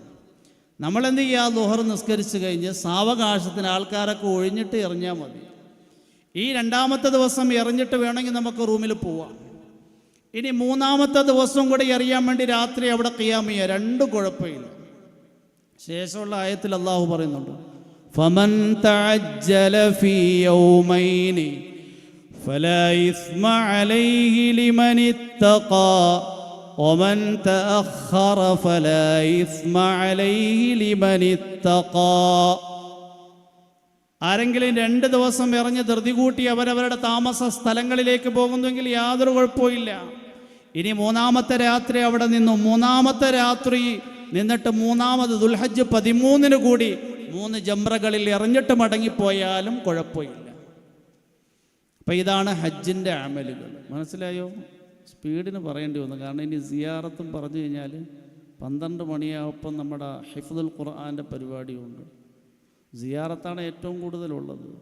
കാരണം ഹജ്ജിൻ്റെ കിതാബുകളുണ്ട്. ഇമാം നവവി എഴുതിയ മനാസിക്കുണ്ട്, അതിൻ്റെ ഷറഹ് ഇബ്നു ഹജർ മക്കി റഹിമഹുല്ല എഴുതിയിട്ടുണ്ട്. ഫളായിലെ ഹജ്ജ് എന്ന് പറയുന്ന ഷെയ്ഖ് ലദീസ് മൗലാന സക്കരിയ റഹിമഹുല്ല എഴുതിയ ഒരു കിതാബുണ്ട്. അത് ഹജ്ജിൻ്റെ യാത്രയിൽ എല്ലാവരും കൂട്ടത്തിൽ കരുതുന്നത് നല്ലതാണ്. മലയാളത്തിൽ അതിന് വിവർത്തനം ചെയ്യപ്പെട്ടിട്ടുണ്ട്. ആ ഗ്രന്ഥത്തിൽ ഹജ്ജിൻ്റെ ഓരോ അമലുകൾ, ഓരോ സ്ഥലത്തിൻ്റെ മഹത്വം, മദീന സിയാറത്തിൻ്റെ ഓരോ കാര്യങ്ങളും വിശദീകരിച്ചിട്ടുണ്ട്. പിന്നീട് നമ്മൾ അവിടെ കഴിയുന്ന സന്ദർഭങ്ങളിൽ നമ്മൾ പരമാവധി മസ്ജിദുൽ ഹറാമിൽ കഴിയുക, കൂടുതൽ തവാഫുകൾ ചെയ്തുകൊണ്ട് അവിടെ കഴിഞ്ഞുകൂടുക. ഇത്രയുമാണ് ഹജ്ജിൻ്റെ അമലുകൾ. പിന്നീട് നമ്മൾ മദീനയിൽ ആദ്യം പോയിട്ട് വന്നവരാണ് എങ്കിൽ ജിദ്ദ എയർപോർട്ടിലേക്ക് പോകുന്നതിന് മുമ്പ് അവസാനമായി ചെയ്യേണ്ടുന്ന അമലാണ് വദാഇൻ്റെ തവാഫ്, വിടവാങ്ങൽ തവാഫ് എന്ന് പറയും. ഹജ്ജിൻ്റെ വാജിബാത്തുകളിൽപ്പെട്ടതാണ്. ഈ വിടവാങ്ങൽ തവാഫ് നേരത്തെ പറഞ്ഞ ആ തവാഫ് പോലെ തന്നെ ചെയ്യണം. കുറച്ച് കൂടുതൽ സമയമെടുത്ത് തവാഫ് ചെയ്ത് മടങ്ങുന്ന സന്ദർഭത്തിൽ ഒരു വലിയ വിരഹ ദുഃഖത്തോടുകൂടി, അല്ലാഹുവേ എൻ്റെ ഈ വരവ് ഒരിക്കലും അവസാനത്തെ വരവാക്കരുതേ, ആവർത്തിച്ച് മടങ്ങാനുള്ള തൗഫീഖ് നൽകണമേ എന്ന് കരഞ്ഞ് ദുആ ചെയ്തിട്ടായിരിക്കണം മടങ്ങിപ്പോകേണ്ടത്. ഇരുവത്തുൽ വദാഇൻ്റെ തവാഫ് കഴിഞ്ഞാൽ പിന്നീട് അടുത്തത് മദീന സിയാറത്താണ്. റസൂലുള്ളാഹി സ്വല്ലല്ലാഹു അലൈഹി വസല്ലം തങ്ങൾ പറയുകയുണ്ടായി, മൻ ഹജ്ജൽ ബൈത വലം യസുർനി ഫഖദ് ജഫാനി. ആരെങ്കിലും വിശുദ്ധ കഅബയിൽ വന്ന് ഹജ്ജ് ചെയ്തു എന്നെ സിയാറത്ത് ചെയ്യുന്നില്ല എങ്കിൽ അവൻ എന്നെ നിന്ദിച്ചവനാണ്, എന്നെ അവമതിച്ചവനാണ്. അല്ലാഹു കാക്കുമാറാകട്ടെ. മദീനയ്ക്ക് തന്നെ ധാരാളം മഹത്വങ്ങളുണ്ട്. റസൂലുള്ളാഹി സ്വല്ലല്ലാഹു അലൈഹി വസല്ലം തങ്ങൾ പറയുകയുണ്ടായി, ഇന്നല്ലാഹ സമ്മാ ബിൽ മദീനത്തി താബ. അല്ലാഹു മദീനയ്ക്ക് താബ എന്ന പേര് വെച്ചു. മദീനയ്ക്ക് ധാരാളം പേരുകളുണ്ട്. ഞാൻ നേരത്തെ പറഞ്ഞ ഇബ്നു ഹജർ മക്കി റഹിമഹുല്ല, അദ്ദേഹം ഇമാം നവവി എഴുതിയ മനാസിക്കുൽ ഹജ്ജിന് ശറഹ് എഴുതിയിട്ടുണ്ട്. അദ്ദേഹം പറയുന്നുണ്ട് മദീനയ്ക്ക് 1000ഓളം പേരുകളുണ്ട്. അതിൽപ്പെട്ട 5 പേരുകൾ വളരെ പ്രസിദ്ധമായതാണ്. അതുകൊണ്ടാണ് ഇമാം നവവി അദ്ദേഹത്തിൻ്റെ മനാസിക്കിൽ ഈ 5 പേരുകൾ പറഞ്ഞിരിക്കുന്നത്. ഒന്ന് താബ. താബ എന്ന് പറഞ്ഞു കഴിഞ്ഞാൽ പരിശുദ്ധമായത് എന്നാണ്. ആ നാട് ശിർക്കിൽ നിന്ന് മനുഷ്യനെ പരിശുദ്ധമാക്കും. പല ആശയങ്ങളും അർത്ഥങ്ങളും ഉണ്ട്. 2 തയ്യിബ എന്നാണ്, 3 ദാറ് എന്നാണ്, 4 മദീന എന്നാണ്, 5 യസ്രിബ് എന്നാണ്. നബിതങ്ങൾക്ക് യസ്രിബ് എന്ന പേര് ഇഷ്ടമല്ലായിരുന്നു, ബാക്കിയുള്ള പേരുകൾ ഇഷ്ടമായിരുന്നു. റസൂലുള്ളാഹി സ്വല്ലല്ലാഹു അലൈഹി വസല്ലം തങ്ങൾ പറയുകയുണ്ടായി, മനിസ്തതഅ അൻ യമൂത ബിൽ മദീനതി ഫൽയമുത് ബിഹാ ഫഇന്നി അശ്ഫഉ ലിമൻ യമൂതു ബിഹാ. മദീനയിൽ മരിക്കാൻ ആഗ്രഹിക്കുന്നവർ മദീനയിൽ മരിച്ചുകൊള്ളുക, തീർച്ചയായും മദീനയിൽ മരിക്കുന്നവർക്ക് വേണ്ടി ഞാൻ ശുപാർശ ചെയ്യും. അതുകൊണ്ട് തന്നെ സഹാബാക്കൾ ഉമറുൽ ഫാറൂഖ് റളിയല്ലാഹു അൻഹു പറയുമായിരുന്നു, അല്ലാഹുവേ, അല്ലാഹുമ്മ ർസുഖ്നി ശഹാദതൻ വജ്അൽ ഖബരി ഫീ മദീനത്തി റസൂലിക്. അല്ലാഹുവേ, എനിക്ക് നീ രക്തസാക്ഷിത്വം നൽകണം, എന്നാൽ എൻ്റെ ഖബർ മദീനയിലായിരിക്കണം. ഉമർ റളിയല്ലാഹു അൻഹുവിൻ്റെ ആഗ്രഹമായിരുന്നു. ഇമാം മാലിക് റഹിമഹുല്ല മസ്ജിദുൻ നബവിയിൽ ഹദീസിൻ്റെ ദർസ് എടുത്ത് കഴിഞ്ഞുകൂടിയ വലിയ ഒരു മഹാനാണ്. മഹാനവറുകൾ മദീനയിൽ അള്ളാഹുവിൻ്റെ പ്രവാചകന്റെ ഓരത്തും ചാരത്തും അന്ത്യവിശ്രമം കൊള്ളാനുള്ള അതിയായ ആഗ്രഹത്തിൻ്റെ പേരിൽ നിർബന്ധമായ ഒരു ഹജ്ജ് കൊണ്ട് സായുജ്യമടഞ്ഞു. സുന്നത്തായ ഹജ്ജിനു കൂടി മക്കയിലേക്ക് യാത്ര ചെയ്യുമായിരുന്നില്ല. കാരണം ആ യാത്രയിൽ വെച്ച് മരണം സംഭവിച്ചാൽ മദീനയിൽ അള്ളാഹുവിൻ്റെ പ്രവാചകന്റെ ഓരത്തും ചാരത്തും അന്ത്യവിശ്രമം കൊള്ളാനുള്ള ആഗ്രഹം പൂവണിയാതെ പോകുമല്ലോ. വർഷങ്ങൾ പലതും കഴിഞ്ഞു ഒരു രാത്രി ഇമാം മാലിക് റഹിമഹുല്ല വിശ്രമിക്കുമ്പോൾ അള്ളാഹുവിൻ്റെ പ്രവാചകൻ മുഹമ്മദ് മുസ്തഫ സല്ലല്ലാഹു അലൈഹി വസല്ലം തങ്ങളെ സ്വപ്നത്തിൽ ദർശിക്കുകയാണ്. സ്വപ്നത്തിൽ ഇമാം മാലിക് റഹിമഹുല്ല അള്ളാഹുവിൻ്റെ പ്രവാചകനോട് ചോദിക്കുകയാണ്, യാ റസൂലല്ലാഹ്, അള്ളാഹുവിൻ്റെ പ്രവാചകരെ, അങ്ങയോടുള്ള സ്നേഹത്തിൽ അങ്ങയുടെ ഓരത്തും ചാരത്തും അന്ത്യവിശ്രമം കൊള്ളാൻ വേണ്ടി ഞാൻ പുണ്യമദീനയിൽ തന്നെ വർഷങ്ങളായി കഴിഞ്ഞുകൂടുകയാണ്. നിർബന്ധമായ ഒരു ഹജ്ജ് കൊണ്ട് സായുജ്യമടഞ്ഞിരിക്കുകയാണ്. എനിക്കെൻ്റെ ജീവിതത്തിൽ ഇനി എത്ര വർഷം കൂടി ആയുസ്സുണ്ട് എന്നങ്ങ് അറിയിച്ചു തന്നാൽ അത്രയും വർഷം കൂടി ഞാൻ സുന്നത്തായ ഹജ്ജ് നിർവഹിക്കാം. ഞാൻ ഒഫാത്താകുന്ന വർഷത്തിൽ പുണ്യമദീനയിൽ കഴിഞ്ഞുകൂടി ഈ മദീനയിൽ ഞാൻ ഒഫാത്തായി അങ്ങയുടെ കൂട്ടത്തിൽ വിശ്രമിക്കാം. അള്ളാഹുവിൻ്റെ പ്രവാചകൻ മുഹമ്മദ് മുസ്തഫ സല്ലല്ലാഹു അലൈഹി വസല്ലം തങ്ങൾ മറുപടി പറയാതെ 5 വിരലുയർത്തി സൂചന നൽകി. ഇമാം മാലിക് റഹിമഹുല്ല കണ്ണു തുറന്നു. അള്ളാഹുവിൻ്റെ പ്രവാചകനോട് എൻ്റെ ജീവിതത്തിൽ എത്ര വർഷം കൂടി ആയുസ്സുണ്ട് എന്ന് ചോദിച്ചപ്പോൾ മറുപടി പറയാതെ 5 വിരലുയർത്തി സൂചന നൽകിയിരിക്കുകയാണ്. ഇതിലൂടെ 5 പതിറ്റാണ്ടാണോ ഉദ്ദേശം, 5 വർഷമാണോ ഉദ്ദേശം, 5 മാസമാണോ ഉദ്ദേശം, 5 ആഴ്ചയാണോ ഉദ്ദേശം, 5 ദിവസമാണോ ഉദ്ദേശം, വ്യക്തമല്ല. അന്ന് സ്വപ്ന വ്യാഖ്യാനത്തെ സംബന്ധിച്ച് പരിജ്ഞാനമുള്ള മുഹമ്മദ് ബിൻ സീരീൻ ജീവിച്ചിരിക്കുന്ന കാലമായിരുന്നു. ഇമാം മാലിക് അദ്ദേഹത്തിൻ്റെ സേവകനെ വിളിച്ചിട്ട് സ്വപ്നം അറിയിക്കണം, വ്യാഖ്യാനം മനസ്സിലാക്കി വരണം, കണ്ടയാളെ പറയരുത്. ഇമാം മാലിക്കിൻ്റെ ഖാദിമ സേവകൻ മുഹമ്മദ് ബിൻ സീരീൻ്റെ അടുക്കൽ ചെന്ന് സ്വപ്നം പറഞ്ഞു. മുഹമ്മദ് ബിൻ സീരീൻ പറഞ്ഞു, ഇത് ഭയങ്കര സ്വപ്നമാണല്ലോ, ഇത് സാധാരണ ഒരാൾക്ക് കാണാൻ കഴിയില്ല, ആരാ കണ്ടത് എന്ന് പറയാൻ അനുവാദമില്ല. മുഹമ്മദ് ബിൻ സീരീൻ പറഞ്ഞു, അങ്ങനെയാണെങ്കിൽ വ്യാഖ്യാനവും പറയത്തില്ല എന്ന് മൂപ്പരോട് തന്നെ പോയി പറ. സേവകൻ ഇമാം മാലിക്കിൻ്റെ അടുക്കൽ വന്നിട്ട് പറഞ്ഞു, ആളെ പറയാതെ വ്യാഖ്യാനം പറയത്തില്ലെന്നാണ് മൂപ്പര് പറയുന്നത്. ഇമാം മാലിക് പറഞ്ഞു, അങ്ങനെയാണെങ്കിൽ ഞാനാ കണ്ടതെന്ന് നിങ്ങൾ അറിയിക്കും. മുഹമ്മദ് ബിൻ സീരീൻ്റെ അടുക്കൽ ആ സേവകൻ വന്നിട്ട് പറഞ്ഞു, ഇമാം മാലിക്കായി സ്വപ്നം കണ്ടത്. മുഹമ്മദ് ബിൻ സീരീൻ പറഞ്ഞു, എനിക്കറിയാം, ഇമാം മാലിക്കിനെ പോലെയുള്ള വലിയ പണ്ഡിതന്മാർക്ക് മാത്രം കാണാൻ കഴിയുന്ന ഒരു സ്വപ്നമാണിത്. ഇമാം മാലിക് അല്ലാഹുവിൻ്റെ പ്രവാചകൻ മുഹമ്മദ് മുസ്തഫ സല്ലല്ലാഹു അലൈഹി വസല്ലം തങ്ങളോട് എൻ്റെ ജീവിതത്തിൽ ഇനി എത്ര വർഷം കൂടി ആയുസ്സുണ്ട് എന്ന് ചോദിച്ചപ്പോൾ അല്ലാഹുവിൻ്റെ പ്രവാചകൻ മുഹമ്മദ് മുസ്തഫ സല്ലല്ലാഹു അലൈഹി വസല്ലം തങ്ങൾ 5 വിരലുയർത്തി സൂചന നൽകിയതിലൂടെ 5 പതിറ്റാണ്ടോ 5 വർഷമോ 5 മാസമോ 5 ആഴ്ചയോ 5 ദിവസമോ അല്ല ഉദ്ദേശം. അടിസ്ഥാനപരമായ 5 കാര്യങ്ങളാണ്. അതിനെക്കുറിച്ചുള്ള പരിജ്ഞാനം എനിക്കില്ല എന്ന നിർദ്ദേശവും സൂചനയുമാണ് നൽകിയത്. എന്നിട്ട് അല്ലാഹുവിൻ്റെ പ്രവാചകൻ മുഹമ്മദ് മുസ്തഫ സല്ലല്ലാഹു അലൈഹി വസല്ലം തങ്ങൾ പറഞ്ഞ ഹദീസും അതിനുശേഷം അല്ലാഹുവിൻ്റെ പ്രവാചകൻ മുഹമ്മദ് മുസ്തഫ സല്ലല്ലാഹു അലൈഹി വസല്ലം തങ്ങൾ ഓതിയ ആയത്തും മുഹമ്മദ് ബിൻ സീരീൻ ഓതി കൊടുക്കുകയാണ്.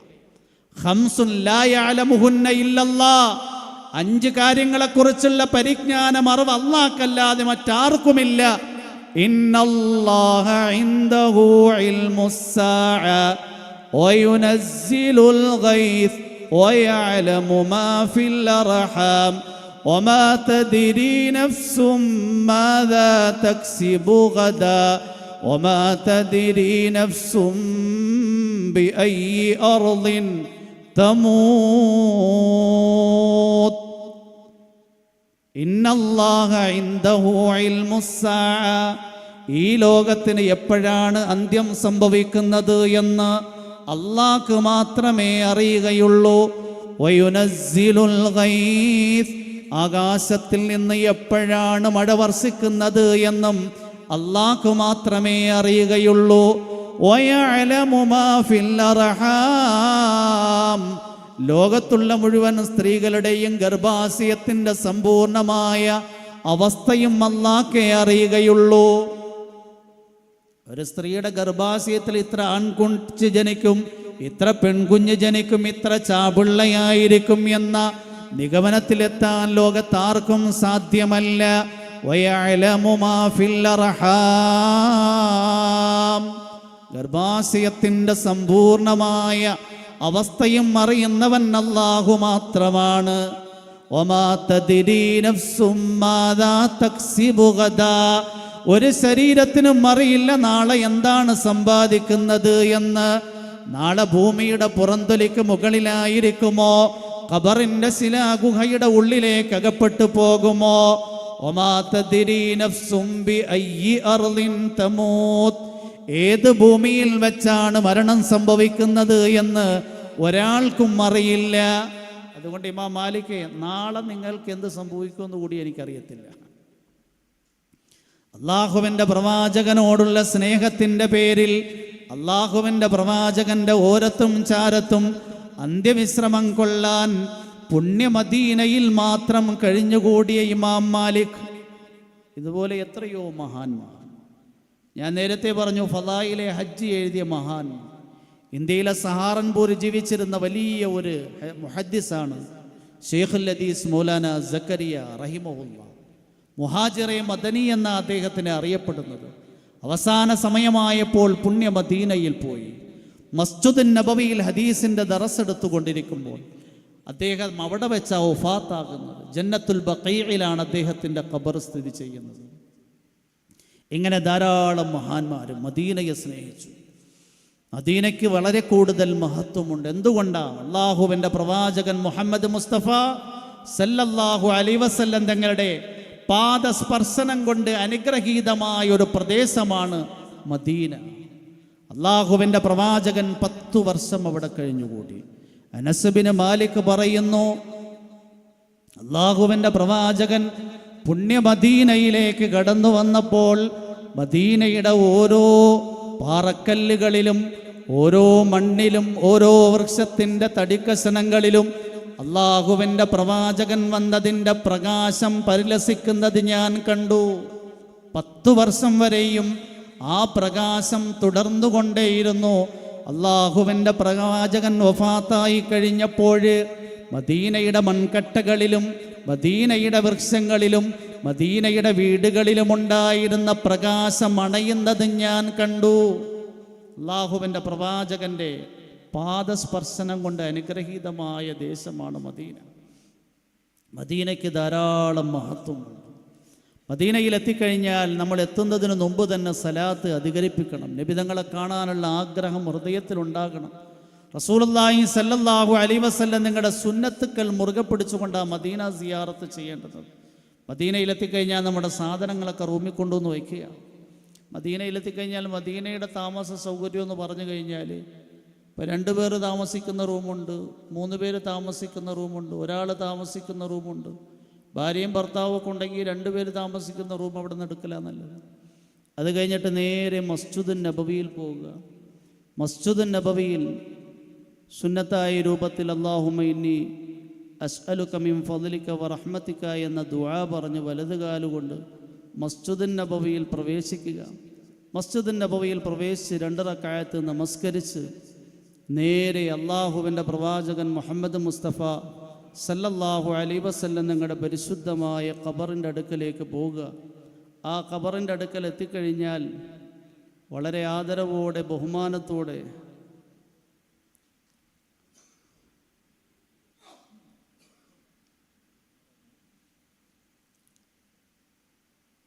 അസ്സലാമു അലൈക യാ ഖൈറ ഖൽഖില്ലാ എന്ന് സലാം പറയുക. അത് കഴിഞ്ഞിട്ട് അബൂബക്കർ സിദ്ദീഖ് റളിയല്ലാഹു അൻഹുവിൻ്റെ ഖബറാണ്. അവിടെ നമ്മൾ സലാം പറയുക, അസ്സലാമു അലൈക യാ അബൂബക്കർ. അത് കഴിഞ്ഞിട്ട് ഉമർ റളിയല്ലാഹു അൻഹുവിൻ്റെ ഖബറാണ്. അവിടെ എത്തുമ്പോൾ നമ്മൾ അസ്സലാമു അലൈക യാ ഉമർ അൽ ഫാറൂഖ് സലാം പറയുക. ഇടയ്ക്കിടയ്ക്ക് റസൂലുള്ളാഹി സല്ലല്ലാഹു അലൈഹി വസല്ലം ഞങ്ങളുടെ ഖബർ സന്ദർശിക്കുക. അതുപോലെ മസ്ജിദുൻ നബവിയിൽ കുറേ പരിശുദ്ധമായ സ്ഥലങ്ങളുണ്ട്. ഒന്ന് റൗളയാണ്. റസൂലുള്ളാഹി സല്ലല്ലാഹു അലൈഹി വസല്ലം നിങ്ങൾ പറയുകയുണ്ടായി, മാ ബൈന ഖബരി വ മിംബരി റൗളത്തും മിൻ റിയാദിൽ ജന്ന. എൻ്റെ ഖബറിൻ്റെയും എൻ്റെ മിമ്പറിൻ്റെയും ഇടയിൽ സ്വർഗത്തിൻ്റെ തോട്ടങ്ങളിൽപ്പെട്ട ഒരു തോട്ടമുണ്ട്. ബുഖാരി ശരീഫിൻ്റെ റിവായത്താണ്. ഈ സ്വർഗത്തിൻ്റെ തോട്ടം എന്താണ് എന്നതിനെക്കുറിച്ച് മുഹദ്ദിസീങ്ങൾ 3 അഭിപ്രായങ്ങൾ പറയുന്നുണ്ട്. ഒന്ന്, സ്വർഗത്തിൽ ഏതുപോലെ അള്ളാഹുവിൻ്റെ റഹ്മത്ത് വർഷിക്കുമോ ഇതുപോലെ ആ സ്ഥലത്ത് അള്ളാഹുവിൻ്റെ റഹ്മത്ത് വർഷിച്ചു കൊണ്ടേയിരിക്കും. 2, ആ സ്ഥലത്ത് നിന്ന് ഇബാദത്ത് എടുക്കുന്നതിലൂടെ സ്വർഗത്തിൻ്റെ തോട്ടങ്ങളിൽപ്പെട്ട ഒരു തോട്ടം ലഭ്യമാകും. 3, സ്വർഗത്തിൻ്റെ തോട്ടങ്ങളിൽപ്പെട്ട ഒരു തോട്ടത്തിനെ അങ്ങനെ തന്നെ അവിടെ കൊണ്ടുവന്ന് വെച്ചിരിക്കുകയാണ്. ഹാഫിദ് ഇബ്നു ഹജർ അൽ അസ്ഖലാനി റഹിമഹുല്ല പറയുന്നു, 3ാമത്തെ ഈ അഭിപ്രായമാണ് ഏറ്റവും അഭികാമ്യമായത്. അതുകൊണ്ട് ആ സ്ഥലത്ത് നമ്മൾ പോയിരുന്ന് നമസ്കരിക്കുക, ദുആ ചെയ്യുക. സ്ത്രീകൾക്ക് ആ സ്ഥലത്ത് പ്രവേശിക്കാനുള്ള സമയം ഉണ്ടാവും.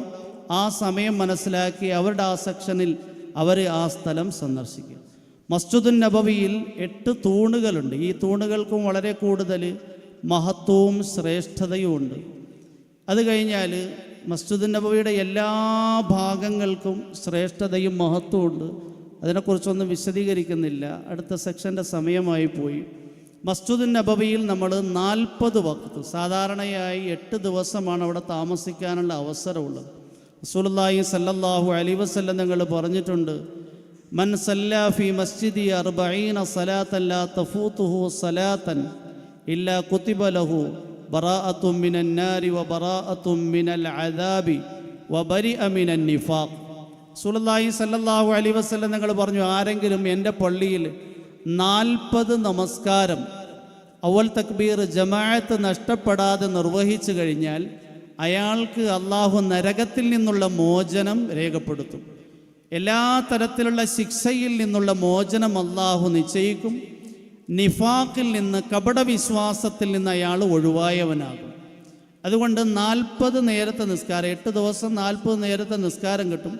മദീനയുടെ അടുത്തുള്ള ഭാഗങ്ങളൊക്കെ ഉണ്ട്. ഇവിടെ സിയാറത്തിന് വേണ്ടി പോകുമ്പോഴും ജമാഅത്തായി നമസ്കാരത്തിൽ നമ്മൾ പ്രത്യേകം ശ്രദ്ധിക്കണം. മസ്ജിദ് നബവിയിൽ ഇരുന്ന് കഴിയുമെങ്കിൽ കൂടുതലായി ഖുർആൻ ഓതുക, ഖത്തം ഓതുക, കൂടുതലായി സുന്നത്ത് നമസ്കരിക്കുക. ഓരോ സന്ദർഭത്തിലും വരുന്ന സന്ദർഭങ്ങളിൽ നബിതങ്ങൾ സല്ലല്ലാഹു അലൈഹി വസല്ലം നിങ്ങളുടെ ഖബർ സിയാറത്ത് ചെയ്യുക. ഈ 8ഓളം തൂണുകളുണ്ട്. നമ്മളൊന്ന് അവിടെ പോയി മനസ്സിലാക്കിയാൽ മതി. ഉസ്തുവാനത്ത് ഹന്നാന, ഉസ്തുവാനത്ത് ആയിഷ, ഉസ്തുവാനത്ത് തൗബ, ഉസ്തുവാനത്ത് അലി, ഉസ്തുവാനത്ത് തഹജ്ജുദ്, ഉസ്തുവാനത്ത് ജിബിരിൽ, ഉസ്തുവാനത്തുൽ വുഫൂദ്, ഇങ്ങനെ 8 തൂണുകളുണ്ട്. ഈ തൂണുകൾക്കൊക്കെ ധാരാളം ചരിത്ര പശ്ചാത്തലങ്ങളുണ്ട്.